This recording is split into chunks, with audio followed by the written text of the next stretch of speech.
ಮೆಚ್ಚುಗೆ ಮನ ನಿಮ್ಮಲಿ, ಮೆಚ್ಚುಗೆ ಮನ ನಿಮ್ಮಲಿ, ಮೆಚ್ಚುಗೆ ಮನ ನಿಮ್ಮಲಿ, ಮೆಚ್ಚುಗೆ ಮನ ನಿಮ್ಮಲಿ, ಮೆಚ್ಚುಗೆ ಮನ ನಿಮ್ಮಲಿ, ಮೆಚ್ಚುಗೆ ಮನ ನಿಮ್ಮಲಿ, ಮೆಚ್ಚುಗೆ ಮನ ನಿಮ್ಮಲಿ, ಮೆಚ್ಚುಗೆ ಮನ ನಿಮ್ಮಲಿ.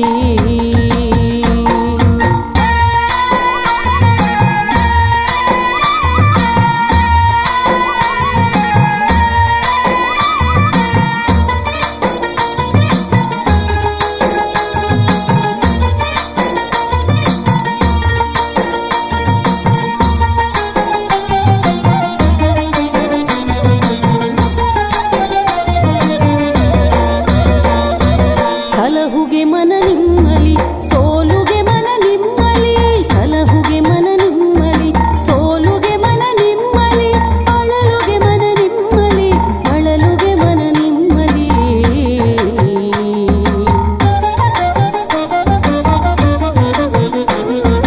ಸಲಹುಗೆ ಮನ ನಿಮ್ಮಲಿ, ಸೋಲುಗೆ ಮನ ನಿಮ್ಮಲಿ, ಅಳಲುಗೆ ಮನ ನಿಮ್ಮಲಿ, ಅಳಲುಗೆ ಮನ ನಿಮ್ಮಲಿ. ಓಂ ಶ್ರೀ ಗುರು ಬಸವಲಿಂಗಾಯ ನಮಃ. ಬಸವಾದಿ ಶರಣರನ್ನು ಸ್ಮರಿಸುತ್ತಾ ನಮಗೆ ಸ್ವಾತಂತ್ರ್ಯ ತಂದುಕೊಡುವಲ್ಲಿ ಹೋರಾಟ ಮಾಡಿ ಹುತಾತ್ಮರಾದ ಎಲ್ಲ ಸ್ವಾತಂತ್ರ್ಯ ಯೋಧರನ್ನು ಸ್ಮರಿಸುತ್ತಾ, ಸ್ವಾತಂತ್ರ್ಯ ಬಂದ ನಂತರ ನಮ್ಮ ರಾಷ್ಟ್ರದ ಗಡಿಗಳನ್ನು ಕಾಯ್ತಾ ಬಂದು 2 ಯುದ್ಧಗಳಲ್ಲಿ ಪಾಲ್ಗೊಂಡು ಹುತಾತ್ಮರಾದ ವೀರ ಯೋಧರನ್ನು ಸ್ಮರಿಸುತ್ತಾ, ಈಗ ಸದ್ಯ ನಮ್ಮ ಗಡಿಗಳನ್ನು ಕಾಯುತ್ತಿದ್ದು ನಾವು ನೀವು ಇಷ್ಟು ನೆಮ್ಮದಿಯ ಜೀವನ ನಡೆಸೋದಕ್ಕೆ ಅನುವು ಮಾಡಿಕೊಟ್ಟಂಥ ನಮ್ಮ ವೀರ ಯೋಧರನ್ನು ಅಭಿನಂದಿಸುತ್ತಾ, ಡಾಕ್ಟರ್ ಬಿ ಆರ್ ಅಂಬೇಡ್ಕರ್ ಅವರು ಸಂವಿಧಾನವನ್ನು ಕೊಡುವ ಮೂಲಕ ಪ್ರಜಾತಂತ್ರವನ್ನು ಸ್ಥಾಪಿಸಿದ ಕಾರಣದಿಂದಾಗಿ ನಾವು ನೀವೆಲ್ಲ ಅನೇಕ ಹಕ್ಕುಗಳನ್ನು ಅನುಭವಿಸ್ತಾ ಇದ್ದೀವಿ. ಅವರನ್ನು ಸ್ಮರಿಸುತ್ತಾರೆ. ಇವತ್ತಿನ ಈ ಅರ್ಥಪೂರ್ಣ ಕಾರ್ಯಕ್ರಮವನ್ನು ಉದ್ಘಾಟನೆ ಮಾಡುವ ಮೂಲಕ ಇದಕ್ಕೆ ಚಾಲನೆ ಕೊಟ್ಟಂಥ ಸಿದ್ಧಲಿಂಗ ಅವರಿಗೆ ವಂದಿಸುತ್ತಾರೆ. ಶರಣು ವಿಶ್ವವಚನ ಫೌಂಡೇಶನ್ನ ಸ್ಥಾಪಕ ದಂಪತಿಗಳಾದ ಡಾಕ್ಟರ್ ಕುಮಾರಸ್ವಾಮಿ ಅವರನ್ನು ಹಾಗೂ ಶ್ರೀಮತಿ ರೂಪಾ ಕುಮಾರಸ್ವಾಮಿ ಅವರನ್ನು ಅಭಿನಂದಿಸುತ್ತಾರೆ. ಈ ಸಭೆಯಲ್ಲಿ ಭಾಗವಹಿಸಿರುವ ಹಿರಿಯ ವಕೀಲರಾದ ಸನ್ಮಾನ್ಯ ರವಿಕುಮಾರ್ ಅವರೇ, ಅನಿಲ್ ಕುಮಾರ್ ಅವರೇ, ಅದೆಲ್ಲಕ್ಕಿಂತ ಹೆಚ್ಚಾಗಿ ನಮ್ಮ ಭವಿಷ್ಯತ್ತಿನ ಭಾರತದ ಆದರ್ಶ ಪ್ರಜೆಗಳಾಗಲಿರುವ ವಿದ್ಯಾರ್ಥಿನಿಯರೇ, ತಮ್ಮೆಲ್ಲರಿಗೂ ನನ್ನ ಪ್ರೀತಿಪೂರ್ವಕ ಶರಣಾರ್ಥಿಗಳು. ಈಗಾಗಲೇ ಸಮಯ ಬಹಳ ಆಗಿದೆ. ಇವತ್ತು ನನಗೆ ಎಷ್ಟು ಸಂತೋಷ ಆಗಿದೆ ಅಂತ ಹೇಳಿದರೆ, ನಿಮ್ಮ ವಯಸ್ಸಿನಲ್ಲಿ ನಾನಿದ್ದಾಗ ಈ ರೀತಿ ವಚನಗಳನ್ನು ಹೇಳೋದಕ್ಕಾಗಲಿ ಆಡೋದಕ್ಕಾಗಲಿ ಬರ್ತೀನಿ. ಅಷ್ಟೇ ಯಾಕೆ ಈಗೂ ಕೂಡ ನನಗೆ ಆಡಕ್ಕಾಗಲ್ಲ. ಅಂಥವ್ರು ಈ ಚಿಕ್ಕ ವಯಸ್ಸಿನಲ್ಲಿ ಅನೇಕ ವಚನಗಳನ್ನು ವಾಚನ ಮಾಡಿದ್ದೀರಿ, ಅರ್ಥವನ್ನು ತಿಳಿಸಿ ಹೇಳಿದ್ದೀರಿ. ನಾನು ನಿಮ್ಮಲ್ಲಿ ಒಂದು ವಿನಂತಿ ಮಾಡಿಕೊಳ್ತೇನೆ. ಯಾವ ತತ್ವವನ್ನು ನಾವು ಉಚ್ಚಾರ ಮಾಡ್ತೀವೋ, ಇನ್ನೊಬ್ಬರಿಗೆ ಹೇಳ್ತೀವೋ, ಆ ತತ್ವವನ್ನು ನಾವು ಜೀವನದಲ್ಲಿ ನಮ್ಮ ಬದುಕಿನಲ್ಲಿ ಅಳವಡಿಸಿಕೊಳ್ಳಬೇಕು. ಹಾಗಾದಾಗ ಮಾತ್ರ ನಾವು ಮತ್ತೊಬ್ಬರಿಗೆ ಆದರ್ಶ ಅನುಕರಣೀಯ ಆಗ್ತೇವೆ. ಇಲ್ಲದೆ ಹೋದರೆ ಆಗುವುದಿಲ್ಲ. ನಿಮ್ಗೆ ಅನಿಸ್ಬೋದು ಇವರು ನ್ಯಾಯಾಧೀಶ ಏನು ಮಾಡ್ಯಾರ. ವಚನ ಕುಮಾರಸ್ವಾಮಿ ಅವರು ವಚನ ಹೇಳಿದರು, ನೆರೆ ಕೆನ್ನೆಗೆ ತೆರೆಗಲ್ಲದೆ ಶರೀರ ಗೂಡು ಹೋಗದ ಮುನ್ನ, ಹಲ್ಲು ಹೋಗಿ ಬೆನ್ನು ಬಾಗಿ ಅನ್ಯರಿಗೆ ಅಂಗಾಗದ ಮುನ್ನ, ಕಾಲು ಮೇಲೆ ಕೈಯಲ್ಲೋರಿ ಕೋಲು ಹಿಡಿಯದ ಮುನ್ನ, ಮುಪ್ಪಿಂದೊಪ್ಪ ಒಳೆಯದ ಮುನ್ನ, ಮೃತ್ಯು ಮುಟ್ಟದ ಮುನ್ನ ಪೂಜಿಸಿ ಕೂಡಲ ಸಂಗಮ ಅಂತ ಹೇಳಿ.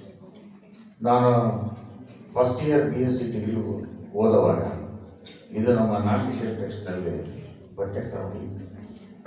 ಈ ವಚನ ಪಾಠ ಮಾಡುವಾಗ ನಮ್ಮ ಕನ್ನಡ ಪ್ರಾಧ್ಯಾಪಕರು ಏನು ಹೇಳಿದರು, ಪ್ರತಿಯೊಬ್ಬ ಮನುಷ್ಯ ಮುಪ್ಪಾವಸ್ಥೆಯನ್ನು ಮುಟ್ಟೆ ಮುಟ್ತಾರೆ.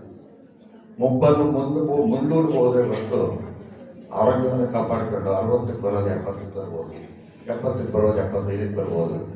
ಆದರೆ ಅದನ್ನು ಬರದಂಗೆ ಇರೋದಕ್ಕೆ ಸಾಧ್ಯನೇ ಇಲ್ಲ. ಹಾಗಾಗಿ 60 ವರ್ಷ ವಯಸ್ಸು ದಾಟಿದ ನಂತರ ಕಣ್ಣು ಕಾಣೋದಿಲ್ಲ, ಕಿವಿ ಸರಿಯಾಗಿ ಕೇಳೋದಿಲ್ಲ, ಬೆನ್ನು ಬಾರಿತದೆ, ಕಾಲು ಮೇಲೆ ಕೈ ಕೂರಬೇಕಾಗ್ತದೆ, ಎದ್ದೇಳಬೇಕಾದ್ರೆ ಕೋಲು ಹಿಡಿಬೇಕಾಗ್ತದೆ. ಮೃತ್ಯು ನಮ್ಮನ್ನು ಯಾವಾಗ ಅಪ್ಪಿಕೊಳ್ತಕ್ಕಂಥ ಗೊತ್ತಿಲ್ಲ.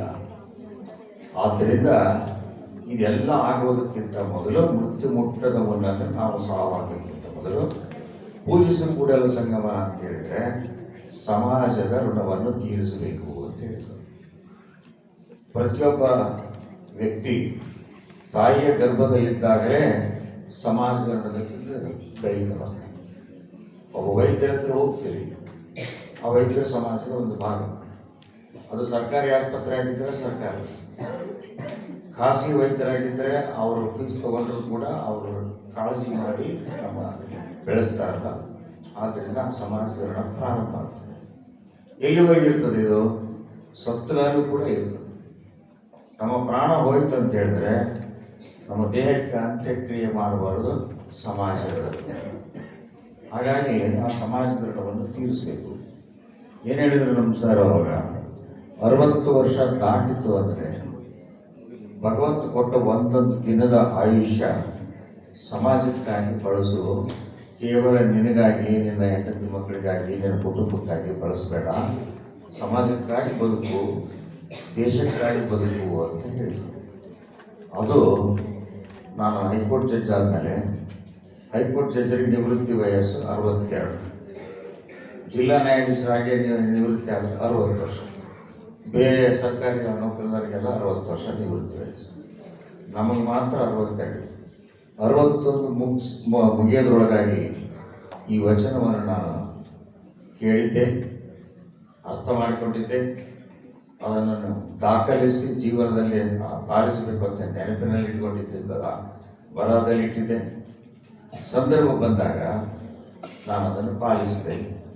ಇನ್ನೂ 1 ವರ್ಷಕ್ಕಿಂತ ಹೆಚ್ಚು ಹೈಕೋರ್ಟ್ ಜಡ್ಜ್ ಸೇವಾವಧಿ ಇದ್ದರೂ ಕೂಡ ರಾಜೀನಾಮೆ ಕೊಟ್ಟು ಸ್ವಯಂ ನಿವೃತ್ತಿ ತಗೊಂಡು ಸಮಾಜದ ಋಣ ತೀರಿಸೋಣ ಅಂತ ಬಂದೆ. ನಾಳೆ ಸೆಪ್ಟೆಂಬರ್ 7ನೇ ತಾರೀಕು ಬಂತು ಅಂತ ಹೇಳಿದ್ರೆ 11 ವರ್ಷ ಆಗ್ತದೆ ನಾನು ರಿಟೈರ್ ಆಯ್ತು. ಈ 11 ವರ್ಷ ಏನು ಮಾಡ್ತಾರೆ?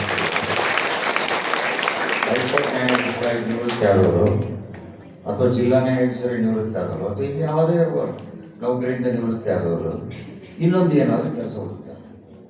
ನಾನು ಯಾವ ಕೆಲಸ ಹುಡುಕಕ್ಕೆ ಹೋಗಲಿಲ್ಲ.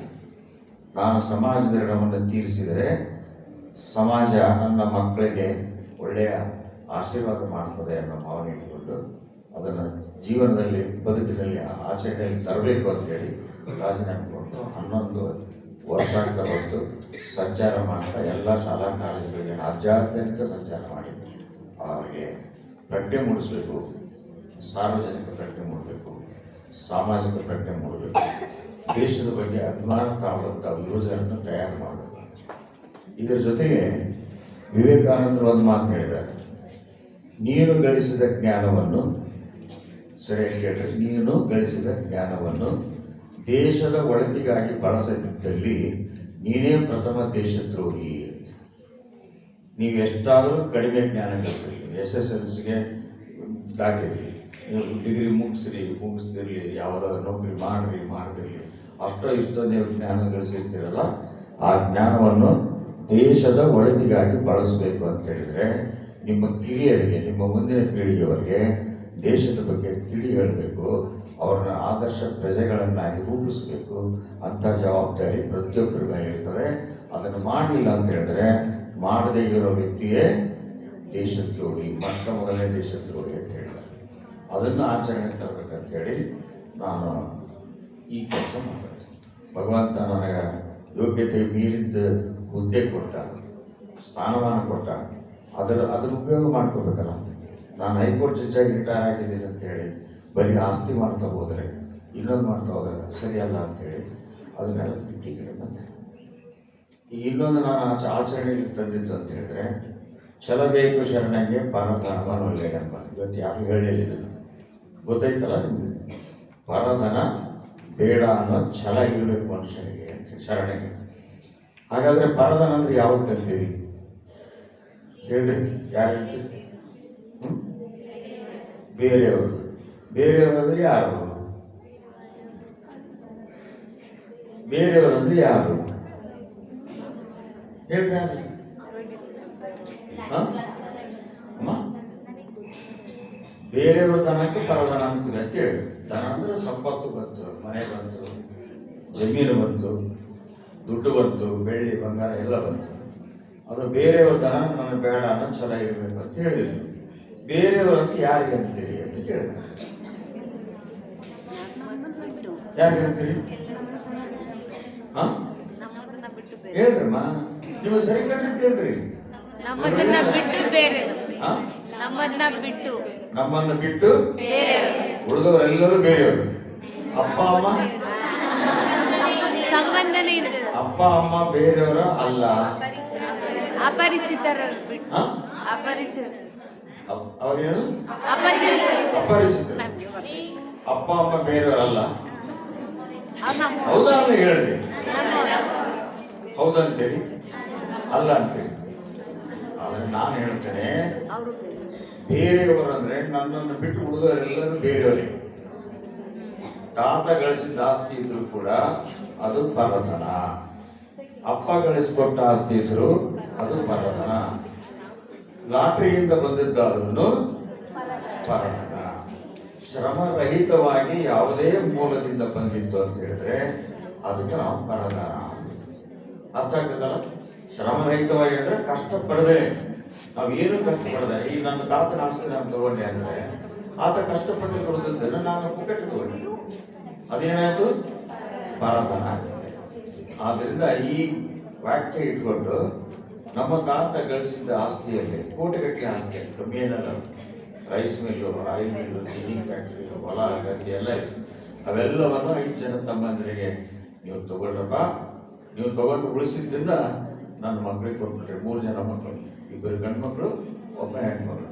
ದೊಡ್ಡವನ ಲಾಯರು, ಬೆಂಗಳೂರಲ್ಲಿ ಪ್ರಾಕ್ಟೀಸ್ ಮಾಡ್ತಾನ. 2ನೇದಕ್ಕೆ ಮಗಳು, ಆಕೆ ಹೆರಿಗೆ ಆಸ್ಪತ್ರೆ ಇಟ್ಕೊಂಡು ಗೈನಕಾಲಜಿಸ್ಟ್ ಆಗಿ ತಿಂಗಳ ಲಕ್ಷಾಂತರ ಬದುಕಿದ್ದಾಳ. 3ನೇದವನು ಅವನು ಡಾಕ್ಟ್ರೇ, ಚಿಕ್ಕ ಮಕ್ಕಳ ತಜ್ಞ. ಅವರೆಲ್ಲ ಲಕ್ಷಕ್ಕಿಂತ ಹೆಚ್ಚು ದುಡಿದ್ದಾರೆ. ಅವರು ಯಾವುದೂ ನನಗೆ ಬೇಡ. ಅಜ್ಜ ದುಡ್ದು ಬೇಡ, ಅಪ್ಪ ದುಡ್ದು ಬೇಡ, ಮಕ್ಕಳು ದುಡ್ದು ಬೇಡ, ಯಾವುದು ಬೇಡ. ನನ್ನದಂದ್ರೆ ನನ್ನ ಪೆನ್ಷನ್. ಅದು 19 ವರ್ಷಕ್ಕಿಂತ ಹೆಚ್ಚಿಗೆ ನಾನು ನ್ಯಾಯಾಂಗದಲ್ಲಿ ಕೆಲಸ ಮಾಡಿದ್ದಕ್ಕಾಗಿ, ಆ ಕರ್ತವ್ಯ ನಿರ್ವಹಿಸೋಕ್ಕಾಗಿ ಸರ್ಕಾರ ನನಗೇನು ಕೊಡ್ತದಲ್ಲ ಪೆನ್ಷನ್, ಅದು ನನ್ನದು. ಆ ಪೆನ್ಷನ್ನಲ್ಲಿ ಕೂಡ ಎಲ್ಲಿಂದ ಬಂತು ಪೆನ್ಷನ್ನು? ನೀವೆಲ್ಲರೂ ಟ್ಯಾಕ್ಸ್ ಕೊಡ್ತೀರಲ್ಲ, ಆ ಟ್ಯಾಕ್ಸ್ ಕಡೆಯಿಂದ ಪೆನ್ಷನ್ ಕೊಡ್ತಾರೆ. ಅದು ಪರಧನ ಅಲ್ಲ ಅಂತಂದ್ರೂ ಕೂಡ ನನ್ನ ಅವಶ್ಯಕತೆಗಿಂತ ಹೆಚ್ಚು ಬರ್ತದಲ್ಲ. ಬಸವಣ್ಣವರೊಂದು ವಚನ ಹೇಳ್ತಾರೆ, ಕಳ್ಳನ ಮನೆಗೊಬ್ಬ ಬರುಗಳ ಬಂದರೆ ಕೂಡಲ ಸಂಗಮನಲ್ಲದೆ ಮತ್ತಾರು ಇಲ್ಲ. ನೀಲಮ್ಮ ತಾಯಿ ಬಸವಣ್ಣನವರು ಪತ್ನಿ ಮಲಗಿದಾಗ ಕಳ್ಳ ಬಂದು ಮಾಂಗಲ್ಯ ತೆಗೆದುಕೊಂಡು ಹೋದರೆ, ಕಳ್ಳ ಕಳ್ಳ ಅಂತ ಹಾಕಿ ಕೂಗಿದ್ರೆ ಆ ಮಂತ್ರಿಗಳ ಮನೆಯವರು ಸೈನಿಕರಿದ್ದರು. ಅವ್ರು ಬಂದು ಅವನು ಹಿಡಿದ ಮೇಲೆ ಏನು ಹೇಳಿದ್ರು, ಏನು ಅಂತ ಕೇಳಿದ್ರೆ ಅವನು ಕಳ್ಳ, ನನ್ನ ಮಾಂಗಲ್ಯ ಕದಿಯಕ್ಕೆ ಬಂದಿದ್ದ, ನಾನು ಒಡವೆ ಕದಿಯಕ್ಕೆ ಬಂದಿದ್ದ ಅಂತ ಹೇಳಿದಾಗ ಏನಂದ್ರು ಬಸವಣ್ಣವರು, ಅಯ್ಯೋ ಎನ್ನ ಕೈ ನೊಂದಿತು, ತೆಗೆದುಕೊಡು ಎಲ್ಲ ನಿನ್ನ ಒಡವೆಗಳನ್ನು ಅಂತ ಹೇಳಿ. ಆಗ ಕಳ್ಳನ ಮನೆಗೊಬ್ಬೊಬ್ಬರು ಗಂಡ ಬಂದಡೆ ಕೂಡಲ ಸಂಗಮ ದೇವನಲ್ಲದೆ ಮತ್ತಾರು ಇಲ್ಲ. ಅಂದ್ರೆ ಏನಾಯ್ತು? ತನ್ನನ್ನೇ ತಾನು ಕಳ್ಳ ಅಂತ ಅನ್ಕೊಂಡ ಬಸವಣ್ಣ. ಯಾಕೆ ಅನ್ಕೊಂಡ ಅಂತ ಹೇಳಿದ್ರೆ, ಅವಶ್ಯಕತೆಗಿಂತ ಹೆಚ್ಚಿದ್ದು ಇಟ್ಕೊಂಡಿವಲ್ಲ, ಅದು ಉಣ್ಣೋದಲ್ಲ ತಿನ್ನೋದಲ್ಲ ಒಡವೆ, ಅದು ಅವಶ್ಯಕತೆ ಅಲ್ಲ. ನಮ್ದು ಅವಶ್ಯಕತೆ ಅಲ್ಲ ಅಂದ್ರೂ ದೇಹದ ಮೇಲೆ ಧರಿಸಿದೆಯಲ್ಲ, ಅದನ್ನು ನೋಡಿ ಅದಕ್ಕೆ ಆಸೆ ಹುಟ್ಟು ಕದಿಬೇಕನ್ನಿಸ್ತು.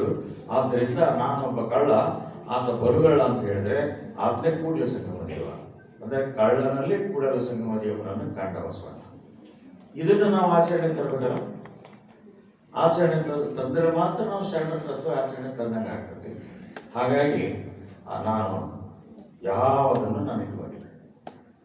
ನಾನು ಯಾರಾದ್ರೂ ಹೇಳಿದ್ರು ಬೆಳ್ಳಿನ ಮಗನ ಐತಾನೆ ಅಂತ ಕೇಳಿದ್ರೆ ಏನೇನೇನಿದೆ, ತಿಂಗಳಿಗೆ ಬರ್ತದೆ 1 ಲಕ್ಷಕ್ಕೆ ಸಮೀಪ ನನಗೆ ಪೆನ್ಷನ್ ಬರ್ತದೆ. ಒಂದು 25,000 ರೂಪಾಯಿ ನನ್ನ ಮನೆ ಖರ್ಚು, ಬಾಡಿಗೆ ಮನೆ ಅಂತೆಲ್ಲ.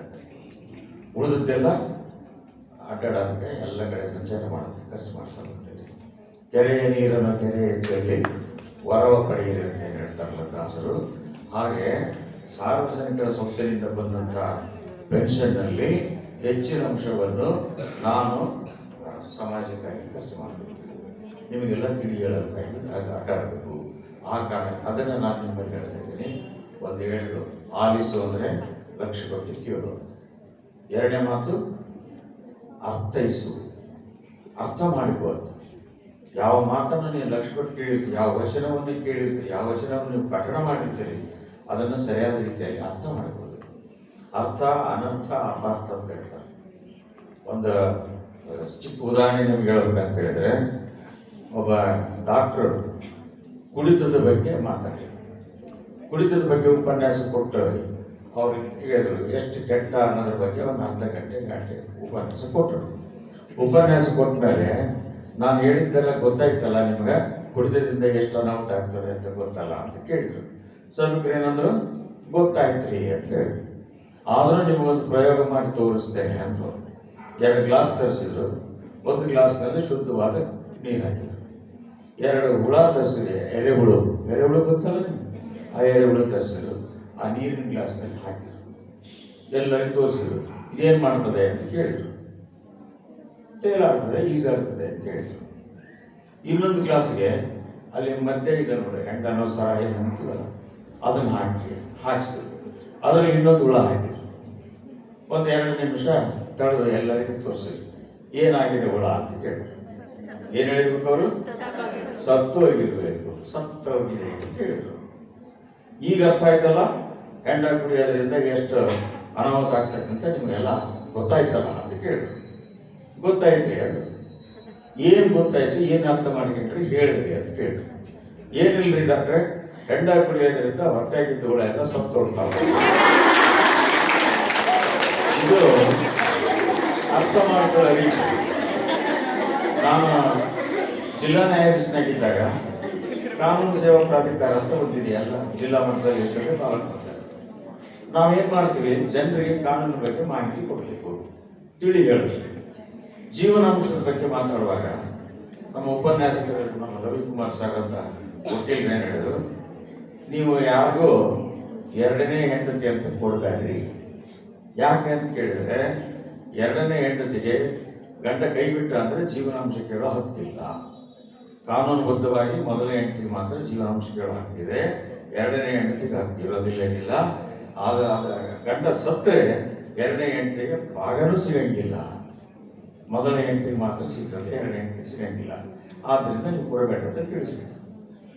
ಕಾಲೇಜ್ನಾಗ ಇದು ತಿಳಿಸಿ ಹೇಳಿದ ಮೇಲೆ ನಿಮಗೆ ಅರ್ಥ ಆಯ್ತಲ್ಲ ಅಂತ ಕೇಳಿದ್ರು. ಆಯ್ತು ಅಂದ್ರು. ಒಬ್ಬ ಹುಡುಗನ ನಿಲ್ಸಿ ಕೇಳಿ, ನೀನೇನು ಅರ್ಥ ಮಾಡ್ಕೊಂಡಪ್ಪ ಇವತ್ತಿನೆಲ್ಲ ಉಪನ್ಯಾಸಗಳಲ್ಲಿ? ಏನಿಲ್ಲ ಸರ್, ನಾನು 2ನೇ ಹೆಂಡತಿನಾದ್ರೂ ಮಾಡ್ಕೊಳ್ಳಿ, 3ನೇ ಹೆಂಡತಿನಾದ್ರೂ ಮಾಡ್ಕೊಳ್ಳಿ, 4ನೇ ಹೆಂಡತಿನಾದ್ರೂ ಮಾಡ್ಕೊಳ್ಳಿ. ಆಯ್ತು, ಈ ಜೀವನಾಂಶ ಕೊಡೋ ಅಗತ್ಯ ನನಗಿಲ್ಲ. ಇಲ್ಲ, ಯಾರಿಗೂ ಜೀವನಾಂಶ ಕೊಡೋದು ಬೇಕಾಗಿಲ್ಲ. ನಾನು ಆಸ್ತಿ ಇದ್ದು ಸತ್ಯ ಇದ್ರೆ ಅವ್ರಿಗೆ ಯಾರಿಗೂ ಆಸ್ತಿನೂ ಸಿಗಂಗಿಲ್ಲ, ಆರಾಮಿರ್ಬೋದು ನಾನು. ಇದು ಅಪಾರ್ಥ ಮಾಡ್ಕೊಂಡಿದ್ದು, ಅನರ್ಥ ಮಾಡ್ಕೊಂಡಿದ್ದು ಅಂತ ಹೇಳ್ತಾರೆ. ಹಾಗೆ ಸರಿಯಾದ ರೀತಿಯಲ್ಲಿ ನಾವು ಪ್ರತಿಯೊಂದು ವಚನದ ಶಬ್ದಗಳನ್ನು ಅರ್ಥ ಮಾಡ್ಕೊಳ್ಬೇಕು. 3ನೇದು ಅಂತ ಹೇಳಿದ್ರೆ, ಆಲಿಸು, ಗ್ರಹಿಸು ಆದಮೇಲೆ ಅಂಗೀಕರಿಸು ಅನ್ನೋ ಮಾತು. ಅಂಗೀಕರಿಸು ಅಂದ್ರೆ ಏನು? ಈಗ ನಾನು ಹೇಳಿದ್ನಲ್ಲ, ನಾನು BSc ಓದುವಾಗ ಅದನ್ನು ಕೇಳಿದ್ದೆ, ಅದನ್ನು ನಾನು ಒಳ್ಳೆಯ ತತ್ವ ಅಂತ ಅಂಗೀಕಾರ ಮಾಡಿ ಒಂದು ನೋಟ್ ಬುಕ್ನಲ್ಲಿ, ಡೈರಿಯಲ್ಲಿ ಬರೆದಿಟ್ಟಿದ್ದೆ. ನಾನು ಹುಟ್ಟಿದಪ್ಪ ಬಂದಾಗ ಅವಾಗ ಅದನ್ನು ತೆಗೆದು ನೋಡಿ, ಯಾವ್ಯಾವ ತತ್ವಗಳನ್ನು ನಾನು ಬರ್ಕೊಂಡಿದ್ದೀನಿ ಅವುಗಳನ್ನು ಮೆಲುಕು ಹಾಕಬೇಕು, ತೆಗೆದು ನೋಡಬೇಕು. ಯಾವುದನ್ನು ನಾನು ಆಚರಣೆ ತರಕ್ಕೆ ಸಾಧ್ಯ ಆಗಿದೆ, ಯಾವುದನ್ನು ಆಚರಣೆ ತರಕ್ಕೆ ಇನ್ನೂ ಸಾಧ್ಯ ಆಗಿಲ್ಲ ಅಂದರೆ ಯಾಕೆ ಆಗಿಲ್ಲ ಅಂತ ಯೋಚನೆ ಮಾಡಿ ಆಚರಣೆ ತರಬೇಕು. ಹಾಗೆ ಗ್ರಹಿಸಿದ್ದನ್ನು ದಾಖಲಿಸಲೇಬೇಕು. ಇದು ನನ್ನ ತತ್ವ, ಇದು ನಾನು ಒಪ್ಪಿಕೊಂಡ ತತ್ವ, ಅಂಗೀಕಾರ ಮಾಡಿದ್ದೀನಿ ಅಂತ. 4ನೇದು ಪಾಲಿಸು. ಸಮಯ ಸಂದರ್ಭ ಬಂದಾಗ ಅದನ್ನು ಪಾಲಿಸುವಂಥ ಸಂದರ್ಭ ಬಂತು, ಅದನ್ನು ಪಾಲಿಸಬೇಕು. ಈ 4 ಮಾತುಗಳನ್ನು ನೀವು ಸದಾ ನೆನಪಿಟ್ಕೊಂಡ್ರೆ ಅಂತ ಹೇಳಿದ್ರೆ, ಆಲಿಸು, ಗ್ರಹಿಸು, ಅಂಗೀಕರಿಸು, ಪಾಲಿಸು. ಈ 4 ಮಾತುಗಳು ಬಹಳ ಕಷ್ಟೇನಾಗಂಗಿಲ್ಲ ನಿಮಗೆ. ನೆನ್ಪಿಟ್ಕೊಂಡ್ರೆ ಅಂತ ಹೇಳಿದ್ರೆ ನೀವು ಉನ್ನತವಾದ ಅತ್ಯುನ್ನತ ವ್ಯಕ್ತಿತ್ವ ನಿಮ್ಮದಾಗ್ತದೆ. ಇಂಗ್ಲಿಷ್ ಅಕ್ಷರಗಳದಾವ, ಸಿ ಗೊತ್ತಲ್ಲ? ಆ 8 ಸಿಗಳ ಬಗ್ಗೆ ನಾನು ನಿಮಗೆ ತಿಳಿಸ್ತೇನೆ. ಆ 8 ಸಿಗಳಲ್ಲಿ 3 ಸಿಗಳನ್ನು ದೂರ ಇಡಬೇಕು, 5 ಸಿಗಳನ್ನು ನಮ್ಮ ಬದುಕಿನಲ್ಲಿ ಅಳವಡಿಸಬೇಕು. ದೂರ ಇಡಬೇಕಾದ 3 ಸಿಗಳು ಯಾವುವು ಅಂತ ಹೇಳಿದ್ರೆ, ಒಂದು ಕರಪ್ಷನ್. ಕರಪ್ಷನ್ ಅರ್ಥ ಆಗ್ತದಲ್ಲ, ಭ್ರಷ್ಟಾಚಾರ. ಅದರಿಂದ ನಾವು ಬಹಳ ದೂರ ಇರಬೇಕು. ಎರಡನೇದು ಏನಿದ್ದಿದ್ದು ಹೇಳ್ರಿ, ಕ್ಯಾಸ್ಟಿಸಮ್, ಜಾತೀಯತೆ. ಹೌದಲ್ಲ? ಕುಲವೆಂದು ಒಡೆದಾಡದಿರಿ, ನಿಮ್ಮ ಕುಲದ ನೆಲೆಯೇನಾದರೂ ಬಲ್ಲಿರ ನೋಡಿ ನಂತಿದ್ದ ಜಾತಿ. ಹಾಗೆ ಹೇಳಿದಾರಂದರೆ ನಾವು ಅದನ್ನ ದೂರ ಇಡಬೇಕು. ಜಾತೀಯತೆಯನ್ನು ಎಷ್ಟು ದೂರ ಇಡ್ತೀವಿ ಅಷ್ಟು ನಾವು ನೆಮ್ಮದಿಯ ಜೀವನ ಸಾಗಿಸಲಿಕ್ಕೆ ಸಾಧ್ಯ ಆಗ್ತದೆ. ಯಾವಾಗ ನಾವು ಜೀವನದಲ್ಲಿ ಹೆಚ್ಚೆಚ್ಚು ಜಾತೀಯತೆಯನ್ನು ತಂದುಕೊಳ್ತೀವಿ ಅವಾಗ ಅಶಾಂತಿ ಎಲ್ಲ ನಮಗೆ ಬರ್ತದೆ. ಆದ್ದರಿಂದ ಜಾತೀಯತೆ. ಮೂರನೇದ್ದು ಏನಿದ್ದು, ಯಾರ್ಯಾರು ಚೂರು ಯೋಚನೆ ಮಾಡ್ತೀರಿ? ಕ್ರೈಮ್. ನೀ ಹೇಳಿದಲ್ಲ, ಅದನ್ನು ಕಿವಿಗೆ ಹೇಳೋದ್ರ ಬದಲು ನನಗೆ ಹೇಳೋದು. ನನ್ಗಿಂತ ಬುದ್ಧಿವಂತ ಅಂತ ಎಲ್ಲರ ಹೈಕೋರ್ಟ್ ಜಡ್ಜೆ ಬುದ್ಧಿವಂತ ಅನ್ಕೊಂಡಿದ್ವಿ, ಅವ್ರಿಗಿಂತ ಬುದ್ಧಿವಂತ ಇಲ್ಲದ ನಮ್ಮ ಜೊತೆಗೆ ಅದಂತ. ಹಾಗೆ ಕ್ರೈಮ್. ಇವು 3 ಸಿಗಳಿಂದ ದೂರ ಬಹಳ ದೂರ ಇರಬೇಕು. ಎಂದು ಹತ್ತಿರ ಬರಗೊಳಿಸಬಾರ್ದು. ಇನ್ನು ಅಳವಡಿಸಿಕೊಳ್ಳಬೇಕಾದ 5 ಸಿಗಳು ಯಾವುವು ಅಂತ. ಒಂದು ಕಾಂಪಿಟೆನ್ಸಿ. ಕಾಂಪಿಟೆನ್ಸಿ ಅಂದ್ರೆ ಏನು? ದಕ್ಷತೆ, ಅರ್ಹತೆ. ನೀವು ಏನನ್ನಾದರೂ ಮಾಡಬೇಕಾದ್ರೆ you must be very competent to do that particular work. ಹೌದಲ್ಲ? ಒಂದು ಬ್ಲೌಸ್ ಹೊಲಿಬೇಕು, ಹೊಲಿಗೆಯಲ್ಲಿ ನಿರಂತರಾಗಿರಬೇಕು, ದಕ್ಷತೆ ಇರಬೇಕು, ಅಲ್ಲಿ ಬರಬೇಕು. ಏನೇ ಕೆಲಸ ಮಾಡಿ ಕಾಂಪಿಟೆನ್ಸಿ ಏನೂ ಇಲ್ಲದೇನೆ ನಾವು ಏನಾದರೂ ಆಗಬೇಕಂತ ಹೇಳಿದ್ರೆ ಯಾವ್ದದು ಒಂದೊಂದು ಐತದ. ಒಂದೇ ಯಾವ್ದು ಹೇಳ್ರಿ? ನಮ್ಗೇನು ಕಾಂಪಿಟೆನ್ಸಿ ಬೇಡ. SSLCನೂ ಓದೋದು ಬೇಕಾಗಿಲ್ಲ, ವಿದ್ಯೆನೂ ಬೇಕಾಗಿಲ್ಲ, ಹೆಬ್ಬಟ್ಟು ಓದಿದ್ರು ಸಾಕು. ಅಂತ ಒಂದು ಹುದ್ದೆ, ಅಂತ ಒಂದು ಸ್ಥಾನ ನಿಮಗೆ ಸಿಗ್ತದೆ ಪ್ರಯತ್ನ ಮಾಡಿದ್ರೆ. ಯಾವುದದು? ಯಾವ್ದಮ್ಮ? ಯಾವುದದು? ಗೊತ್ತಾಗಿಲ್ಲ? ಜನಪ್ರತಿನಿಧಿ ಆಗೋದು, ರಾಜಕಾರಣಿ ಆಗೋದು ಅಲ್ಲ. ನೀವು ಏನೂ ಗೊತ್ತಿಲ್ಲದ್ರು ಸಹಿತ 18 ವರ್ಷ ದಾಟಿತ್ತು ಅಂದ್ರೆ, ಮತದಾರರ ಪಟ್ಟಿಯಲ್ಲಿ ನಿಮ್ಮ ಹೆಸರಿತ್ತು ಅಂತ ಹೇಳಿದ್ರೆ, 25 ವರ್ಷ ಆದರೆ ವಿಧಾನಸಭೆ ನಿಲ್ಬೋದು, 30 ವರ್ಷ ಆದರೆ ವಿಧಾನ ಪರಿಷತ್ಗೆ ನಿಲ್ಬೋದು, ಲೋಕಸಭೆಗೆ ನಿಲ್ಬೋದು, ರಾಜ್ಯಸಭೆಗೆ ನಿಲ್ಬೋದು, ನೀವು ರಾಷ್ಟ್ರಾಧ್ಯಕ್ಷರು ಆಗ್ಬೋದು. ಹೌದಲ್ಲ? ಅದೊಂದೇ. ಉಳಿದಕ್ಕೆ ಎಲ್ಲರಿಗೂ ಕಾಂಪಿಟೆನ್ಸ್ ಬೇಕು. ಯಾವ ವ್ಯಕ್ತಿ ಒಂದು ಕಾನ್ಸ್ಟೇಬಲ್ ಆಗಕ್ಕೆ ಹೋಗ್ತಾನೆ, ಅವನಿಗೆ ನಿನಗೆ ಫಿಸಿಕಲ್ ಫಿಟ್ನೆಸ್ ಇಲ್ಲ ಅಂತ ವಾಪಸ್ ಕಳಿಸ್ತಾರೆ. ನೀನು ಹೈಟ್ನಲ್ಲಿ 1-2 ಸೆಂಟಿಮೀಟರ್ ಕಡಿಮೆ ಇದ್ದಿದ್ದಿ, ವೇಟ್ನಲ್ಲಿ ಒಂದು 15-20 kg ಹೆಚ್ಚಿದ್ದಿದ್ದಿ, ನೀವು ಯಾರು ಹೋಗೋದು ಕಳಿಸ್ತಾರೆ. ಆತ ರಾಜಕಾರಣ ಸೇರಿ MLA ಆಗಿ ಹೋಮ್ ಮಿನಿಸ್ಟರ್ ಆಗಿಬಿಟ್ಟ ಅಂತ ಹೇಳಿದ್ರೆ, ಪೊಲೀಸ್ ಹೆಡ್ ಇರ್ತಾರಲ್ಲ ಅವರು ಇವರಿಗೆ ಸೈಡ್ ಹೊಡಿಬೇಕು. ಅದಕ್ಕೆ ಅದೊಂದು ಬಿಟ್ಟು ಉಳಿದ ಎಲ್ಲದಕ್ಕೂ ಕಾಂಪಿಟೆನ್ಸ್ ಬೇಕು. ಎರಡನೇದು ಕ್ಯಾರೆಕ್ಟರ್. ಅಬ್ದುಲ್ ಕಲಾಂ ಸರ್ ಏನು ಹೇಳ್ತಾರೆ ಅಂತ ಹೇಳಿದ್ರೆ, ನಿಮ್ಗೆ ಸಚ್ಚಾರಿತ್ರೆ ಅನ್ನೋದು ಇತ್ತು ಅಂದ್ರೆ ಬೇರೆ ಬೇಕಿಲ್ಲ. ಆ ಸಚ್ಚಾರಿತ್ರೆ ಅನ್ನೋದು ಇರಲಿಲ್ಲ ಅಂತ ಹೇಳಿದ್ರೆ ಏನಿದ್ದು ಫಲ ಇಲ್ಲ. ವೀರಪ್ಪನ್ ಕೇಳಿದ್ರೆ ನೀವು, ವೀರಪ್ಪನ್ಗೆ ತಮಿಳುನಾಡು, ಕೇರಳ, ಕರ್ನಾಟಕದ ಅರಣ್ಯಗಳು ಹೆಚ್ಚೆಚ್ಚು ಕೂತು ಆತ ಎಂತಿದ್ದ, ನರಹಂತಕ ಅಂತ ಅನ್ಸ್ಕೊಂಡ, ದಂತಚೋರ ಅಂತ ಅನ್ಸ್ಕೊಂಡ, ಕಾಡುಗಳ ಅಂತ ಅನ್ಸ್ಕೊಂಡ. ಅಂದ್ರೆ ದುಷ್ಕೃತ್ಯದಲ್ಲಿ ತೊಡಗಿದ್ದ. ಆತನ ಚಾರಿತ್ರ್ಯವತ್ತಲ್ಲ. ಒಂದು ವೇಳೆ ಸಚ್ಚಾರಿತ್ರ್ಯವತ್ತಾಗಿದ್ರೆ ಆತ ಸೆಂಟ್ರಲ್ ಗೌರ್ಮೆಂಟಿಗೆ ಅರಣ್ಯ ಮಂತ್ರಿ ಆಗ್ತಿದ್ದ. ಅಷ್ಟು ಅರಣ್ಯದ ಬಗ್ಗೆ ಜ್ಞಾನ ಇರ್ತದೆ. ಬೇರೆ ಜ್ಞಾನ ತಗೊಂಡು ಏನು ಮಾಡಬೇಕು? ಚಾರಿತ್ರ್ಯ ಬಹಳ ಮುಖ್ಯ. If money is last, nothing is last. If health is last, something is last. If character is last, everything is last. ನಿಮಗೆಲ್ಲ ಇದು ನಮ್ಮ ತಂದೆ ಯಾವಾಗಲೂ ಹೇಳ್ತಾ ಇದ್ರು. ಅದೇ ದಾರಿಯಲ್ಲಿ ನಾವು ಹೋಗ್ತೀವಿ. First is competency, second is character. ಮೂರನೇದು ಕನ್ಸರ್ನ್ ಅಂತ ಬದ್ಧತೆ. ಈಗ ನಾನು LLB ಮಾಡಿದ್ದೀನಿ, 10 ವರ್ಷ 20 ವರ್ಷ ವಕಾಲತ್ ಮಾಡಿದೆ, ಭಾಳ ಕಾಂಪಿಟೆನ್ಸಿ ಇದೆ, ಎಲ್ಲ ಕ್ಯಾರೆಕ್ಟರ್ ಭಾಳ ಚಲೋ. ಆದರೆ ಇಷ್ಟು ಜಜ್ಮೆಂಟ್ ನಾನು ಬರೆದಿರ್ತಿರ್ಬೇಕು ಈ ತಿಂಗಳಿಗೆ. ಇದರ ವಾದ ವಿವಾದ ಕೇಳಿದಂದ್ರೆ ಒಂದು ವಾರದೊಳಗೆ ಜಜ್ಮೆಂಟ್ ಬರೀಬೇಕು. ಆ ಕನ್ಸರ್ನ್ ಇಲ್ಲ. ಆತ ಯಶಸ್ವಿ ನ್ಯಾಯಾಧೀಶ ಆಗಕ್ಕೆ ಸಾಧ್ಯ? ಒಬ್ಬ ಟೀಚರ್ ಎಲ್ಲ ಮಾಡಿರ್ತಾರೆ, ಡಾಕ್ಟರೇಟ್ ತಗೊಂಡಿರ್ತಾರೆ, ಪಾಠ ಮಾಡಕ್ ಮನಸ್ಸೇ ಇಲ್ಲ ಅವರಿಗೆ ಅಂತ ಹೇಳಿದ್ರೆ, ಪಾಠ ಮಾಡುವ ಬದ್ಧತೆನೇ ಇಲ್ಲ ಅಂದ್ರೆ, ಮಕ್ಕಳಿಗೆ ತಿಳಿ ಹೇಳುವಂತ ಮನಸ್ಸೇ ಅವ್ರಿಗಿಲ್ಲ ಅಂದ್ರೆ ಅವ್ರ ಯಶಸ್ವಿ ವ್ಯಕ್ತಿ ಆಗಕ್ಕೆ ಸಾಧ್ಯ ಇಲ್ಲ. ಆದ್ದರಿಂದ ಏನೇ ಕೆಲಸ ಮಾಡಲಿ ಬದ್ಧತೆ ಇರಬೇಕಾಗ್ತದೆ. ಇದನ್ನ ನಾನು ದೊಡ್ಡದು ಚಿಕ್ಕದು ಅನ್ನೋ ಕೆಲಸ ಇಲ್ಲ. ಯಾವುದೇ ಕೆಲಸ TF ಶೇಷನ್ ನೀವು ಕೇಳಿರಲಿಲ್ಲ, ಚುನಾವಣಾ ಆಯುಕ್ತರಾಗಿದ್ದರು. ಅದೇ ಕಾನೂನುಗಳಡಿಯಲ್ಲಿ ಚುನಾವಣಾ ಕ್ಷೇತ್ರವನ್ನು ಬಹಳಷ್ಟು ಸ್ವಚ್ಛಗೊಳಿಸ್ಬಿಟ್ರು. ಅವ್ರಿಗೆ ರಿಟೈರ್ ಆದ್ಮೇಲೆ ಏನಂದ್ರು, ನನಗೊಂದು ವೇಳೆ ಕಸ ಗುಡಿಸೋ ಕೆಲಸ ಕೊಟ್ಟಿದ್ರು ಕೂಡ ನಾನು ಎಷ್ಟು ಸ್ವಚ್ಛವಾಗಿ ಆ ಕೆಲಸ ಮಾಡ್ತಿದ್ದೆ ಅಂದರೆ, ಯಾರು ನೋಡಿದವರು ಇಲ್ಲಿ ಕಸ ಗುಡಿಸೋ ನಿಂತಲ್ಲ ಎಷ್ಟು ಸ್ವಚ್ಛ ಮಾಡ್ತಿದ್ದ, ಅದಿಲ್ಲದಲ್ಲ ಅಂತ ಕೇಳಬೇಕು. ಹಂಗಾಗ್ಬಿಟ್ಟು ನಾನು ಹೋದ್ಮೇಲೆ ಅಂತ. ಅದು ಬದ್ಧತೆ. ನಾಲ್ಕನೇದು, ನಿಮಗೆಲ್ಲ ಇದೆ, ಕಾಂಪಿಟೆನ್ಸ್ ಇದೆ, ಕ್ಯಾರೆಕ್ಟರ್ ಇದೆ, ಕನ್ಸರ್ನ್ ಇದೆ, ಕರೇಜ್ ಇಲ್ಲ. ಏನು ಮಾಡ್ತೀರಿ?